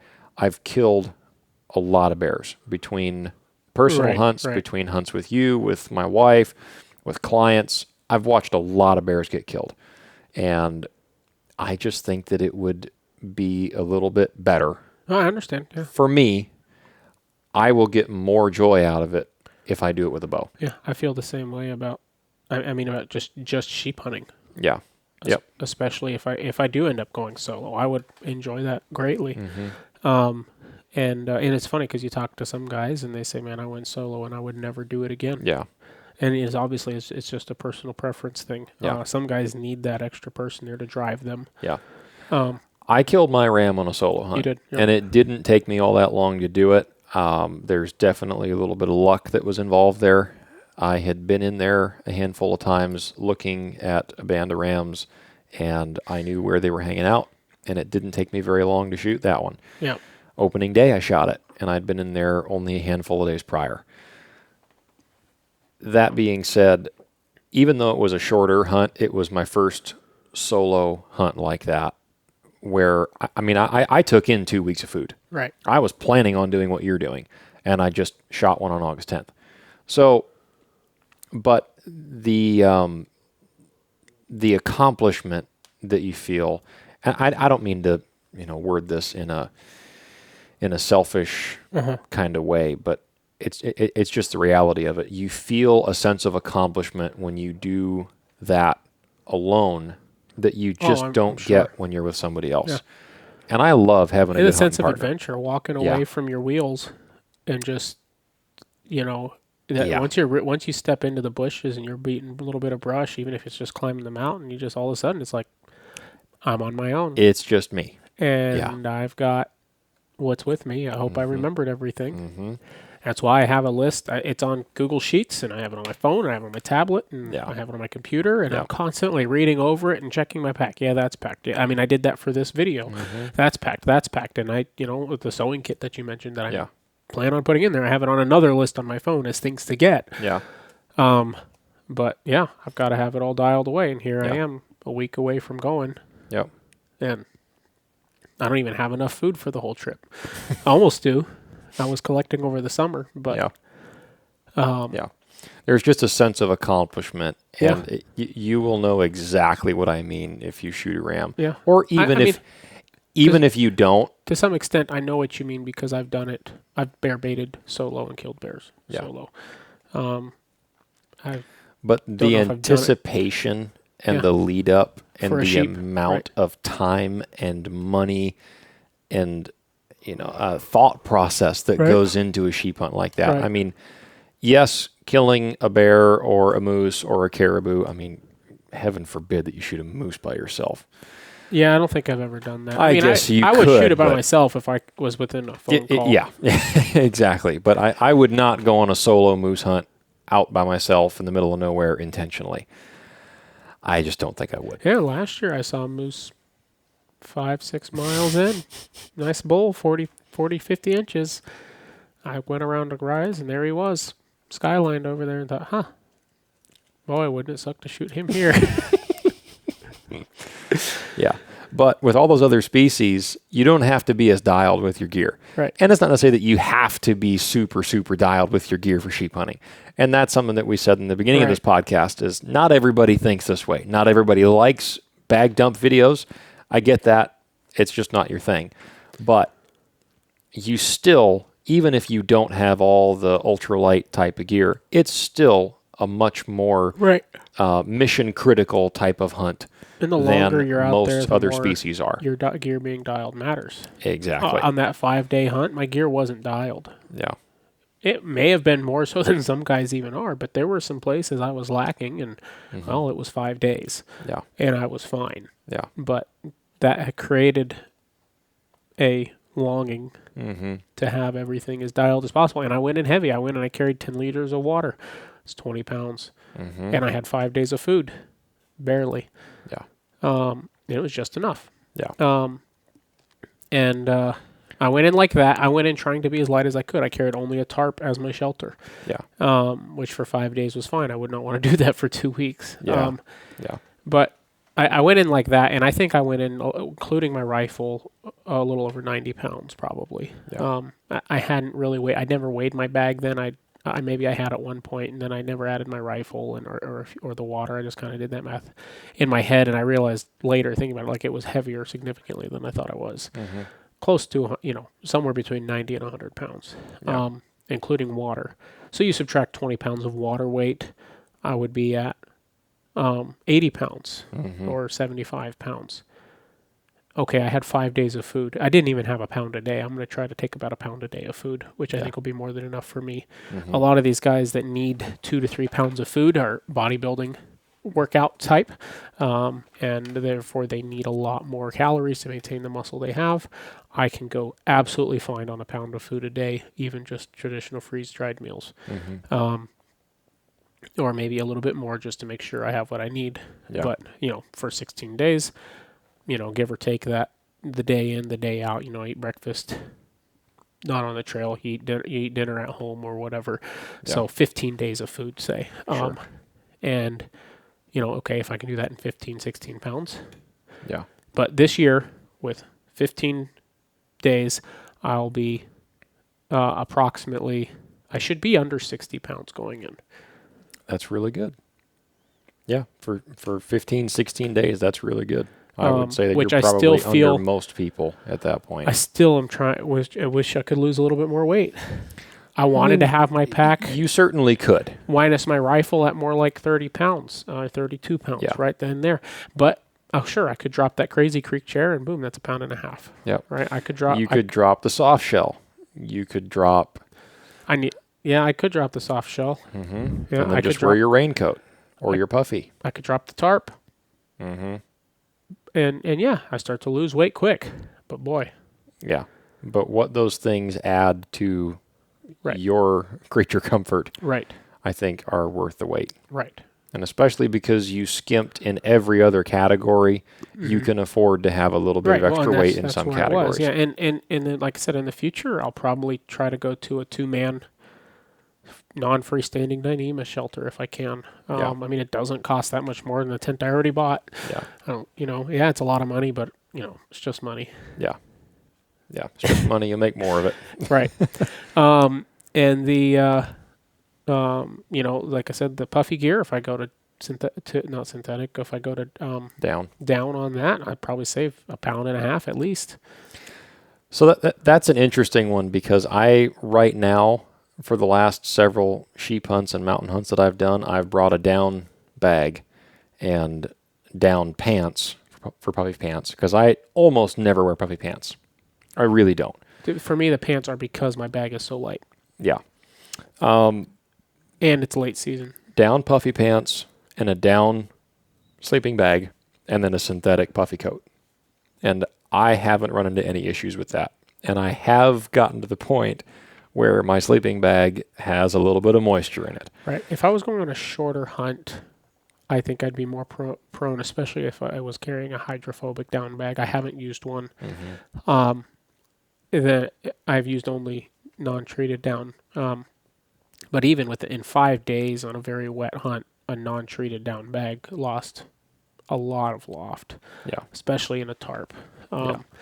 And that's what made me say I don't want to rely on this. Now, I could see, and the other part for me, late season, 16 days, or 15 days, however you want to say it, 16 days on foot.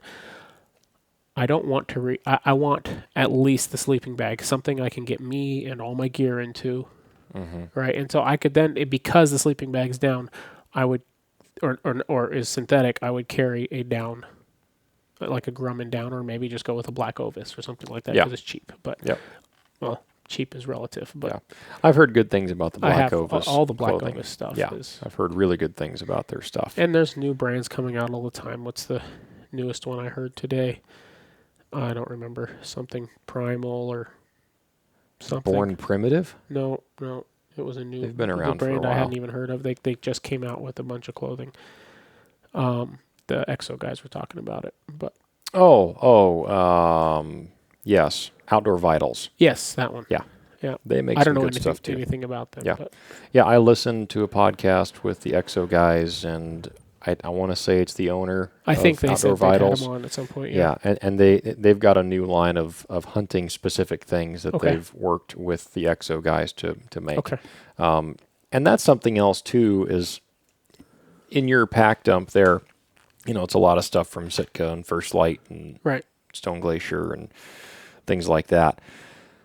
I am finding that there are a lot more people now that are coming out with an outdoor apparel clothing company. Apparel company that does not come with the price point of a lot of these mainstream brands. Yeah. For instance, First Light finally dropped their waders. Did you watch that? Yep. Did you see that? Yep. $1,000 plus. Yep. Very expensive. There are a lot of other waders out there that people have been using for a long time that they're perfectly happy with. And the feedback that I have seen is either, oh man, I can't wait to get these.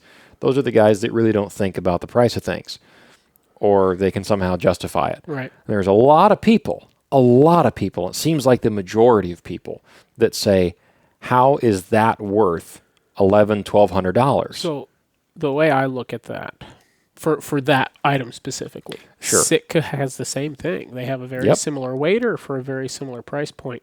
Mm-hmm. And First Light's been talking about these waders for like 3 years now, and saying, hey, we said we are going to come out with them this fall. Yep. We're delaying a year or at least 6 months because we're not happy with them yet. I get it. And Yeah. what I look at, because I own a pair of lacrosse waders, chest waders that I don't remember what they cost, $300-400. Yeah. And they've got the look, the boots. Although I'm not, honestly, they're decent waders and they work. Mm-hmm. But if I was spending all day, especially duck hunting, Yeah. I wouldn't, based on those, right? Obviously, there's some other stuff similar, but looking at like even, especially if you look at fishing brand waders, Yeah. there's stuff just as more expensive as that stuff and more. In some cases. With the zipper that's designed with the Right. thought Right. process, and they're somewhat breathable on the upper tops and all this kind of stuff. If I was a dedicated waterfowler, no more than I am, then I don't hesitate to drop hundreds and hundreds of dollars to save a pound here and there. I would not hesitate to spend $1,200 on a set of waders. Yeah. The point is, there are a lot of companies that are coming Because the out fit and and finish. saying you don't have to have that. I agree. Which you don't have to. I'm on your side that if I want it and it's the best thing in that category, then sure. So I will not spare expense on it. in the waders part, I have the lacrosse waders. I also have lacrosse Alpha Burley boots. Yep. They're extremely comfortable. You can hike in them all day and you're fine. Sure, it's not as nice as hiking boots. Yeah. But if it's wet, they're great. I wouldn't take them sheep hunting. But if I had to, it would be fine. It wouldn't be a huge deal. It wouldn't keep me from sheep hunting. Right, right. And yeah, if that's all somebody had and they couldn't afford a $300 pair of boots, I'd say wear those. Don't try to buy anything cheap. And yeah, what are they? $150, $200 pair of boots now? The Alpha Burley Pros? Yeah. Yeah, 200-ish. They're probably over two now. Yeah, with everything. So I assumed Everything when has I bought the gone up lacrosse boot chest waders that the boots would be the same. No. They are not. Yeah. They my feet slip around in them. They don't fit as well. Right. And and that comes with. Right. Now, sure, you don't need them, but if I was going to walk in them all day, Right. moving around, like I said, a waterfowler. Anyway, The point of all this was about the new apparel companies. Right. There are a lot of other companies that are coming out. Outdoor Vitals is one of them. okay, I haven't looked at any of their stuff. I heard their name They are today. making things that are designed to do the exact same type of things that a lot of other mainstream brands are doing, but for a lot less money. Yeah, well, the other mainstream brands are doing the research and the work, farming out the work to other companies to make it, and then these other smaller brands are coming in and feasting off of the leftovers. Is my opinion. You see it in every you see it everywhere in every every facet of it of everything. Another good example of that is Go Hunt. Have you seen Go Hunt's apparel? I not really haven't paid too much attention to it. I figure they're a hunting app, not a apparel brand. Yeah. So that's an interesting idea because I've had the same view of Go Hunt until more recently. Okay. And I looked into a few of their things. You know, they started out with a couple of little pullovers. Yeah, like some that's kind of a UV shirt. Easy to get a pullover. That's just like branding wear, right? You can get a high-end pullover, put your name on it and sell it. Exactly. And there was some old retro camo options, Okay. which I love. Of course. I like Of old course, camo.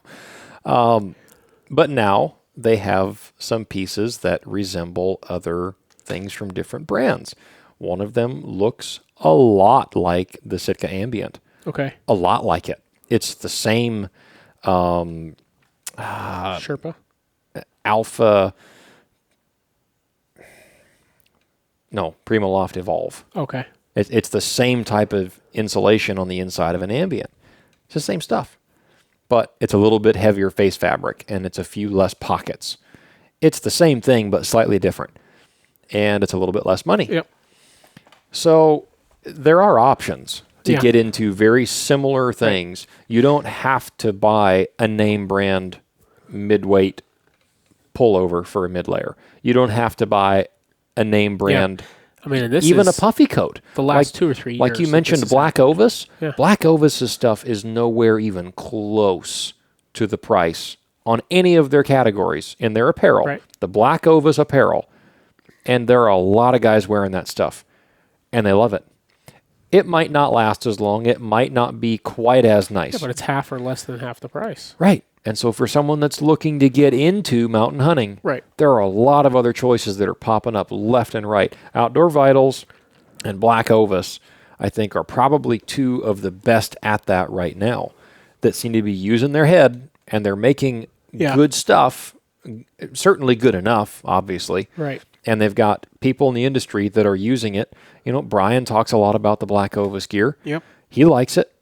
And there are a lot of other people that are using the Outdoor Vital stuff. You know, those guys at EXO, they're the real deal. They do hunts all over the place. And they're wearing these jackets and pants and things from Outdoor Vitals. It works just fine. Yeah, and it just goes to prove the point that a lot of the pricing that's built into a large brand, a lot of that price tag goes to a lot of other things besides just the cost to make it. R&D, I think, is a lot of it. R&D of that latest material, because like I said, a lot of these things have a slightly heavier face fabric.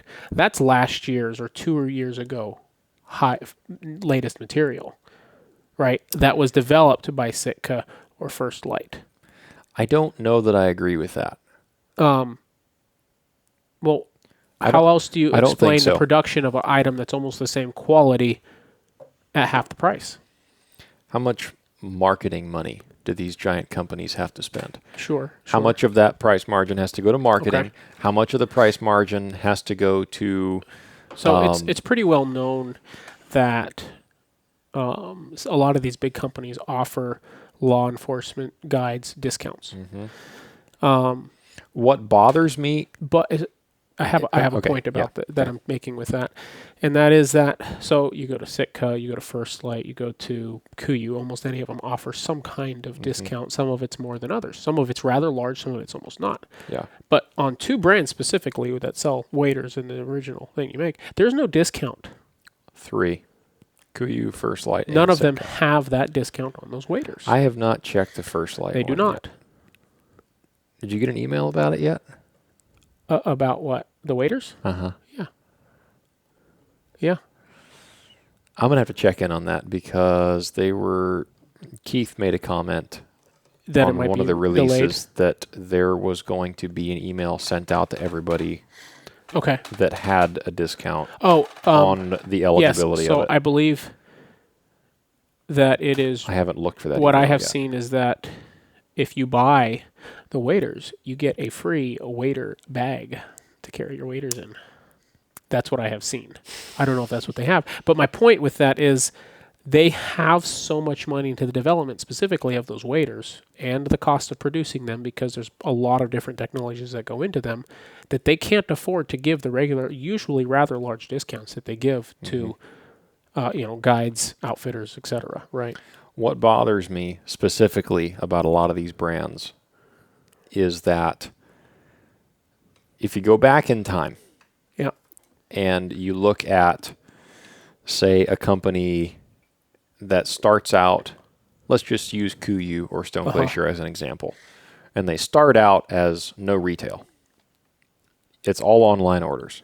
Okay, it eliminates the retail markup. Yep. That's what they all said. Okay. Yep. And now you have companies like Stone Glacier that are now available in retail market, and the price is the same. Yep. Sitka, I don't know that they started out as retail or not, as long as I can remember. Yep. Since I was a teenager, seeing Sitka gear in a store, it's always been there as long as I've known about it. Maybe originally it wasn't. I don't know.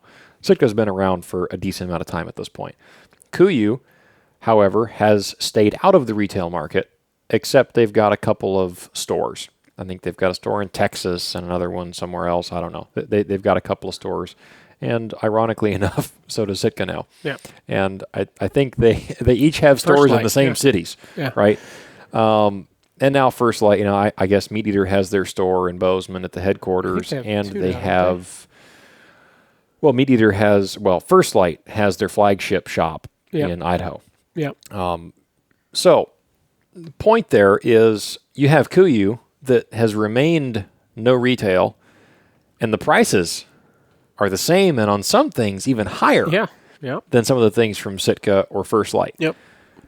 or Stone Glacier at this point.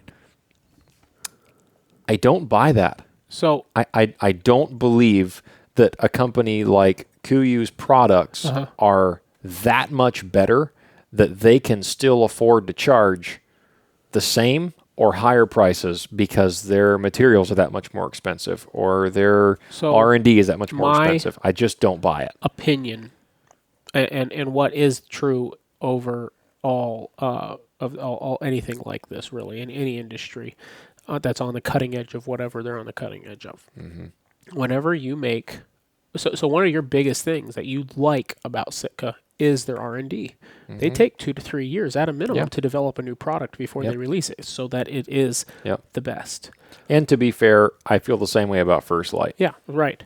And I'm sure Kuyu Yep. has some Yep. form of the Kuyu same does thing. does a very similar thing. Yep. And what you pay for when you buy a new product, you're paying for R&D, right? It's like a new phone. Sure, it doesn't cost that to manufacture a new phone, right? Yeah. It doesn't cost, $1,200 or $1,000 or whatever the difference between markup is. Yeah, sure, it doesn't cost that to manufacture a new phone. But the research that goes into making everything just slightly better, that new processor, another nanometer smaller. I know you're not a big tech guy, and a lot of people, I might be over their heads already, but when they are developing, a processor, which is the core of any computer, it's done on a fine material that has to be mined called silicon. And they cut it into, and they basically use lasers to cut it into some shapes. Well, as it gets smaller and smaller and smaller, they lose more and more of that material. Yeah. And we're talking multi-million-dollar facilities that do this. Yeah. That when one machine goes down, there's a dedicated team that's there. And everything has to be so clean. You can't wear the clothes you wore driving to work in there. You put on new clothes when you walk in. You're wearing a mask. You have a toolbox next to each machine with the tools to work on that machine. Okay? So because it costs so much to keep that whole place, they call it a fab, going, that they don't want that machine down for 30 minutes. Yeah. Right? Because of what it costs and what it produces if it's working properly. Yeah. And then they lose a certain percentage of all of that. Yeah. The whole point of that is they're paying so much money just to develop that next technology and then to produce it that, sure, I'm sure there's a large markup on a new $1,200 whatever, latest iPhone or whatever. Yeah. But they have to cover that R&D somehow, right? The same goes for any cutting edge technology company. And that's what these new hunting company or these companies coming out with the best hunting gear are. Yeah. Right? We know the Initial Ascent guys, even not necessarily personally, but we know their story well enough to know that they don't make a ton of money on each pack. To the point where when there was a mistake, some major mistakes made by one of their manufacturers on some of the packs, to get them fixed costs them money on every pack. And they're not even paying for R&D as much as these other companies are. It's to make the product. But at some point, somebody's going to figure out how to make whatever the most expensive part of the bag is, the frame. At some point, somebody's going to figure out how to make that frame cheaper. Maybe them. And then maybe they'll actually make a profit on the bags and, maybe drop the price or inflation or whatever. But then as soon as it's cheaper and easy to make, everybody will have one for half the price. And you'll say, well, these guys charge this much money from the beginning. I'm not saying this is always the case for everything. And yes, they have a bigger marketing budget. But what's the Outdoor Vitals? Outdoor Vitals, yeah. Black Ovis. They don't have a huge... They're not spending however many thousands or not hundreds of thousands of dollars a year to develop new product. They see new fabrics that become available because other companies put in the work to make them become available. And when you buy that name brand product, you're paying for that being available now versus waiting for it from Black Ovis 2 or 3 years from now. I think we've entered a space that's where what's happening. Yeah. And that's why you see a company like, we've even talked about a little bit, Stone Glacier doesn't really seem to be coming out with anything new and great lately, compared to, say, what Sitka and First Light come out with. Yeah. Well, Stone Glacier had a big drop of stuff this year. They added a couple of different soft shell things or some lighter insulation type stuff. But none of it it's nothing was cutting edge. Right. You look at First Light and what they've released, and you're like, wow, whoa. Well, I think I need 2 of those, and I need that, and I want that. Or you wish, you see an application for everything they have, and it fits a specific purpose. Sitka, with the big drop they just did, I say, wow. Well, I have a Jetstream, but that Jetstream LT, that's awesome. They didn't just make a Jetstream LT. Yeah. They redesigned the original Jetstream while they were at it to make everything that much better. Yeah. Because they didn't have to. Yeah. There are apparently more things coming from Sitka even next year. Right. They have said their own boots now. They said that next year is going to be one of the biggest new product drops that they ever had in a year. That's my defense of corporations. Granted, I realize many of them. Mine was not so much an attack as it was a way to tell people that there are other options that work just fine. You don't have to have what's available as of this year. It's like buying a brand new bow. I'd say that's very similar to that. I'd say that's one of the worst examples of something that's overpriced when it's new. Is bows. However, if you are the kind of guy that really, or gal for that matter, that you shoot all the time. Yeah. And every year you just like to get a new bow because, well, this is a little bit better, or that's a little bit better, or this is a little bit lighter, or, Yeah, but isn't it kind or of it's a like little bit buying a faster. brand new car? What's that? Isn't it kind of like buying a brand new car? I think it's worse. For most bows, it's probably worse. Yeah, percentage-wise, yeah. Yeah. But, for instance, I bought a brand new bow this summer, about a month ago. I have shot it a lot. Yeah. To the point where I had to stop shooting for a couple of days because I was just shooting too much. And I noticed that I was shooting so many arrows that I was getting sore from it. Yeah. I haven't shot that much. I mean, we're talking over 100 arrows a night for night after night after night. Yeah. But I had to get it back. But I bought that new bow. I say to say this. I bought that new bow because, number one, I wanted to do a lot more bow hunting coming up in the next year or two. I've got this brown bear hunt coming up in October, and I decided, you know what? I'm going to use a bow. You know what? My bow is 5 or 6 years old at this point. Yeah. It's not a bad bow. Right. My old bow was not a bad product by any means. But I went to the archery shop and made the mistake of talking to the gang down there at Screaming Eagle. Yeah, and they said, here, you should try this one. Yeah. And I shot it, and I could feel the difference big time. But I killed a pile of bears with that other bow. Right. Right. The example is, to get started, I started out with a 2012 bow. And then I went to a 1-year-old model bow at the time. And then I waited 5 years. Right. And then I bought this one. I never bought anything before now that was cutting edge and new. Right. Because I really couldn't justify And you may it. never Because again. I definitely will. No, you might, but you might also say, yeah, well, they came out with this brand new model, but this one's half the price. Right. It's a year old. Right. That's what I Right. mean. You may never buy Right. the newest, latest, greatest. Right. Exactly. But the same thing can be applied to hunting gear. You don't have to start out with True. Yeah. the brand new flagship this year model products. A lot of my clothing is not. Right. Is any of it? My gloves. Mm-hmm. Those gloves are, because I needed a good pair of gloves that fit that category. Yeah. But for your average person that's getting into mountain hunting, Right. I don't think that you should go out and buy all name brand, top of the line, because you look at the price tags on these things now. Right. Companies are adjusting their prices to current economical positioning. Yep. And a Jetstream jacket now from Sitka is $375. It's $375. $375. I had it pulled up just a second ago. I can show you. I thought it was less than that No. because I thought it was the same price as the LT. The LT is $325 right there. $375 for the Jetstream. Oh, look at that. What do you know? So they're making adjustments for economy reasons. Okay. I suppose I can understand that. It's not like you and I haven't seen that in the building and construction world. It updated. Oh, fun. Anyway, not to keep this going forever, Right. but you get my point. If you're looking to start out in some different gear, there are a lot of other options that will work fine until you get to the place where you've got enough experience that you know what you want and you will appreciate having exactly what you want. Yeah, that's what I would say for any type of hunt you're going on. Gather together what you can afford. Because this is the first year that you've had a setup like that.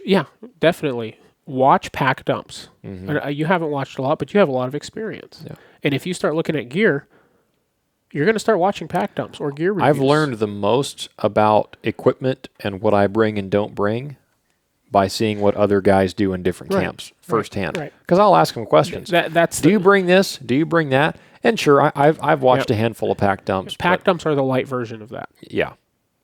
But anyway, but yeah, watch everything you can about it. I'm going to split this into on YouTube. This will be 2 versions of this. There will be only the pack dump. Okay. And then on the podcast, which it's too late for that information for anybody anyway. But if you want to send somebody this video and you think all us talking about all our opinions on the markups and all the all the debate. Get rid of the corporations, which we are not saying. No, but we like the fancy new gear. Oh, I And definitely the reason like we it. keep talking about and it is I- because we're like, I want to buy that. I will continue to buy from Yeah. brands like First Light and Sitka But and Kuiu and Stone I Glacier and think whatever the else. best example of all of that we talked about is this tripod, my Asiac Ridgeline.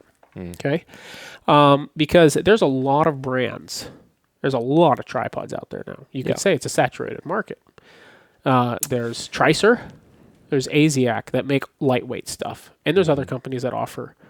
On the average for Does Weiser make a tripod? no, Okay. they just may hints. if they may at some point. I'm looking forward to it if they do.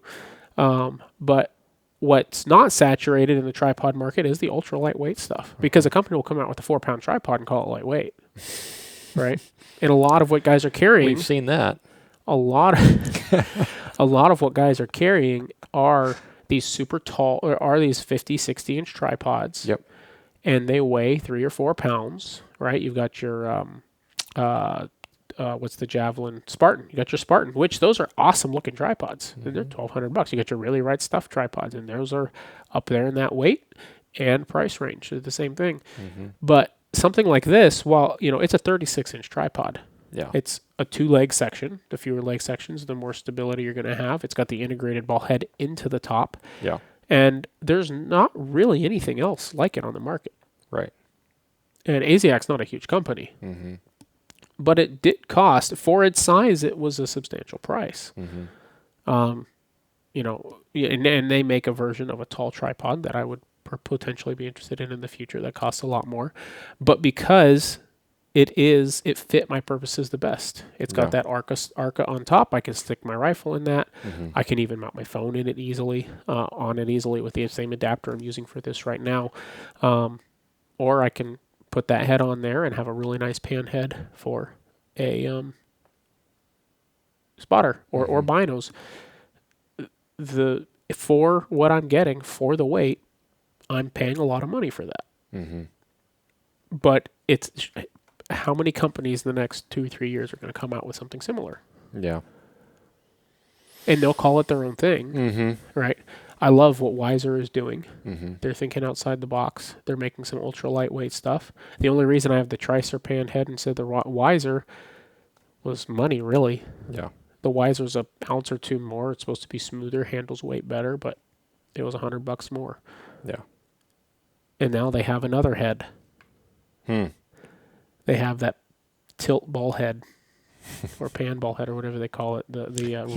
I've heard a bit about that. Have you watched a video on it? Yeah. Yeah. I think I want one. Do you really? Well, considering what I have now, I may not buy one, but Well, if you want one, then I'll buy your current setup. Oh, yeah. Because I think I prefer the what LP. I would probably do is go to the Asiac. What's that? Their backcountry, the Asiac backcountry. Yeah. And I would put that Weiser on top of it. Yeah. Would be the kind of setup, because I would be the same weight or a little lighter. But I wouldn't be messing with a 2-head system. Right. I don't know. I would want to try it. Yeah.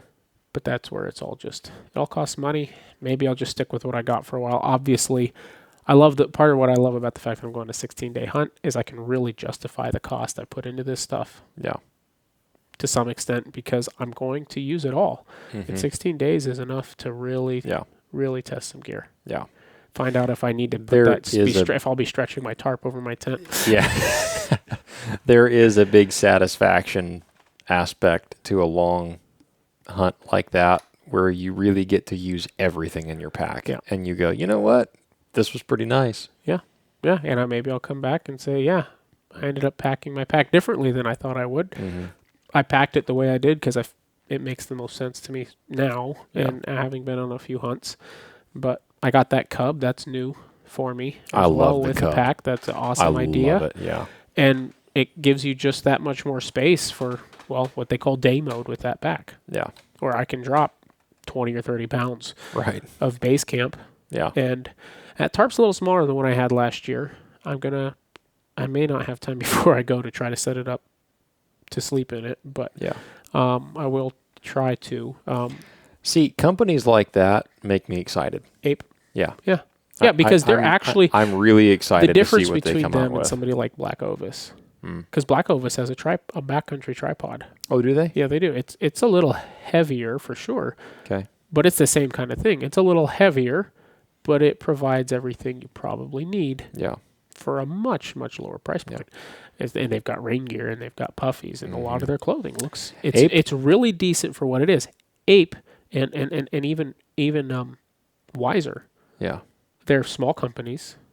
They've just got a few products, but they see something and they say, you know what?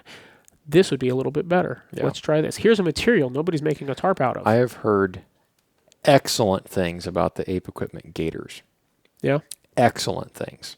There's a few things about them that I think Well, I probably would have ordered them if I didn't already have the intriguing peaks. enough that I think I'm going to give them a shot. Yeah. Yeah. Yeah. I like what I've seen. But yeah, companies like that, and sometimes they're kind of hard to find. Mm-hmm. Like- Yeah. I only stumbled across that company because there's somebody else that I saw posted about them, and they had the gators, and they were trying out the tent in the prototype model, and they already shot a ram on their hunt. They killed a ram super early. Of course, they didn't have the same pictures of rams and just kind of ignoring them. Well, except for looking at the rocks in the background, you know. Oh, yeah. Yeah. Oh, yeah. Make sure you take a picture with lots of Oh, scenery, look at that people. skyline. There is one giant one that Yeah. I'll show you a picture of. Yeah. Giant. Yeah. It's probably the biggest one that I've seen yet posted I may anywhere. have seen it. I saw a huge one. Fella shot it with a bow. 41 and a half. 168 inches. I may not have seen that one. It's big. I didn't. If I did, I didn't have time to read about it. It's really big. Shot it with a bow. Well, Yeah. sheep hunting's in season at this point. When this podcast comes out, it'll have been going for about 20 days. I will have been in the field for a couple days when you're watching this. Yeah, I don't think I saw that one, but It's a giant. yeah. And he shot one with his bow last year. Not that big, though. Shooting a sheep with a bow, period, is. Yeah. Yeah, I think I'd like to back on the what experiences and what you want to I'm do. bummed I didn't get to take my really- 25-06 sheep hunting this Oh, year because yeah, I really that's wanted right. to take that rifle Well, sheep hunting next year. I want to for the my dad was with me on that project up north, and he's 58. Yeah. And I still feel like he outworked me. I did get sick halfway through, and I'm still battling that and trying to. Yeah, you got a little something. Do I? Yeah. Well. Anyway, whatever.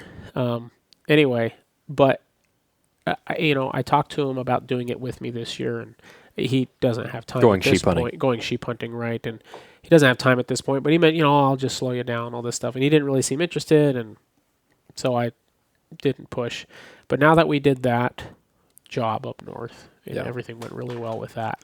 And we were talking afterward. We actually sat down and ate dinner together in the airport on the way back, and it was like, man, it's for the most time we've spent together in years. You know, we see each other once a week, pretty much at church at least, but we're both very, very busy people, and so that was an awesome week and great weekend, and getting to sit down and eat dinner with him, and he said, maybe I would like to go sheep hunting with you. I'd probably slow you down, but I'd like to do that. So I'm going to try to work something out to take him next year if I can. Yeah. I think either that or that archery mountain goat hunt, because he's been talking about that for as long as I have known you guys. True. Well, we'll have to do both. Yeah. Definitely have to do both at some point. Yeah, but I would like to do some stuff like that with him, because I grew up hunting with him, and I just haven't, I've been going other directions, and I've got a family and everything, and I would like to do some more of that with him. Yeah. Well, and he's going with me on that brown bear hunt in October, and he's taking his bow as well. Yep. So I'm excited that he gets to go and do that. That'll be awesome. Yeah. He's excited. And then there's another guy that's coming along with us. Another the difference between them going on something that's new for them and me as a young guy is they call you about everything. And my dad was even like some of the gear I had with me. Like I was wearing these for work because they wick well. They're very, very comfortable. And he was like, "What is that?" He called me when he got back. What is that? I'm looking at. Is that on Amazon? Like it's on. I found one on Amazon. I sent him a link and like, yeah, here. Oh, did you really? Yeah. If they first a bunch of First Light stuff, it's the same price. Really? On the website on Amazon. No free kidding. shipping, though. Wow. Yeah, I didn't know that. Wow. Yeah. But yeah, anyway, so I sent him a link to it and said, "This is the one I've got. I love it. It wicks well. It's warm. Yeah. It doesn't stink. At least it takes about a week. Yeah. It will stink, but give it a week. But yeah. Anyway, but yeah. But the difference, I'm constantly looking up stuff, researching, trying to find new. Watching ultralight backpackers. Right? What are these guys doing? Yeah. All right. If they don't talk too effeminate when they're right, but and what they know though is talking to people, and they'll watch some videos and look stuff up too. But that's I think there's a lot to be said for spending time like that with family. Oh, there is. I've spent a lot of time guiding. Certainly not as much as some, but I've spent a lot of time away. Yeah. And the older I get, the more importantly I view hunting with family and friends. Yep. And there have always been a couple of things that I do with family or friends. Bear baiting is one of them. Deer hunting is the other. And I haven't spent as much time doing other things, bigger trips and things like that with family and friends as I would have liked to because I've been guiding. And it's not to say that I'm going to stop guiding, but I'm going to intentionally make more time for other things like that, like this brown bear hunt, like planning an archery goat hunt in the next year or two, and have your dad come along. Find something that my dad wants to do. And, his schedule is difficult for him to pull away from. But I'd like to take him and do something. Yeah. Maybe one of my brothers, one of my brothers has said this his entire life, that he wants to shoot a big caribou and a mountain goat. And I said, both of those are easily attainable. We just have the to next brother or the third brother? The next one, okay. yeah. Huh. And he's always wanted to shoot a mountain goat. He loves mountain goats. And I said, I didn't know that. I said, well, all we got to do is spend the money. Yeah, I know where they are, and I can get you there.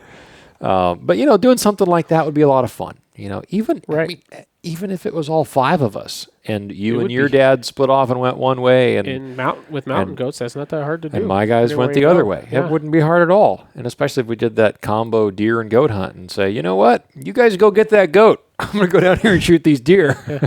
And switch. Yeah. Yeah, it would be fun. Yeah. Something like that would be fun.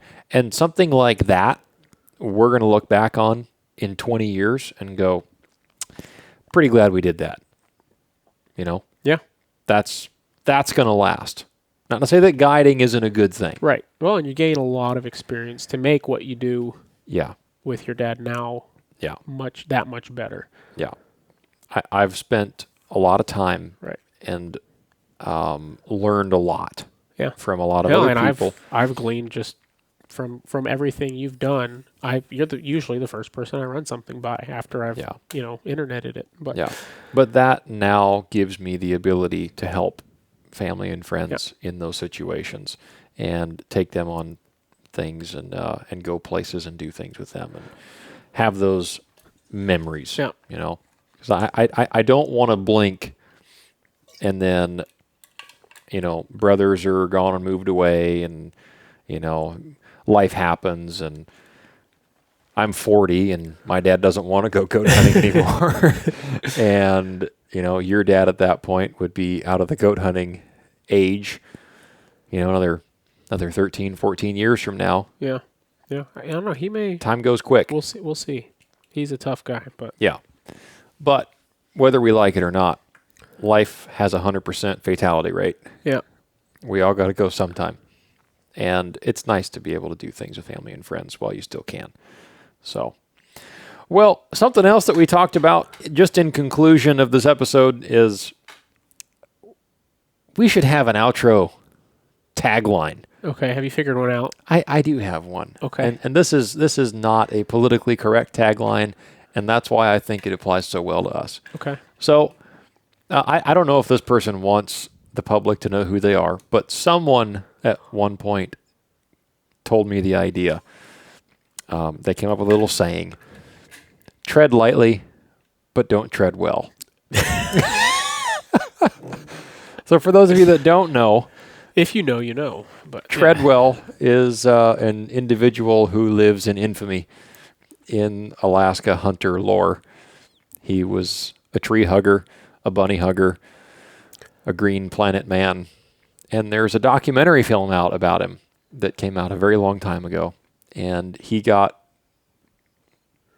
eaten by a brown bear. Yeah. And he thought that he was friends with the bears. And so this individual said, you should combine Teddy Roosevelt's saying of, walk softly but carry a big stick. Yeah. Combine that with Treadwell's name and, tread lightly, but don't tread well. Yeah. Yeah, that's pretty good.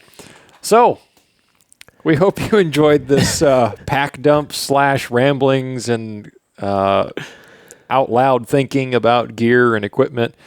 Congratulations to all of you successful sheep hunters. And if you like the Great Alaska Hunting Podcast, we would very much appreciate it if you would leave us a 5-star review and a positive written review if you can on Apple or Spotify. Or YouTube. Or YouTube. You can like the video, comment, and subscribe, as everybody says.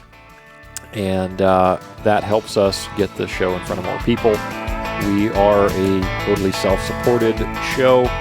We're not asking for you to spend money on anything except what gear you want to take sheep hunting, apparently. And so we appreciate it if you would like and subscribe to the podcast and give us a 5-star review and a written review as well. Helps us a lot. So we appreciate those of you that have done that.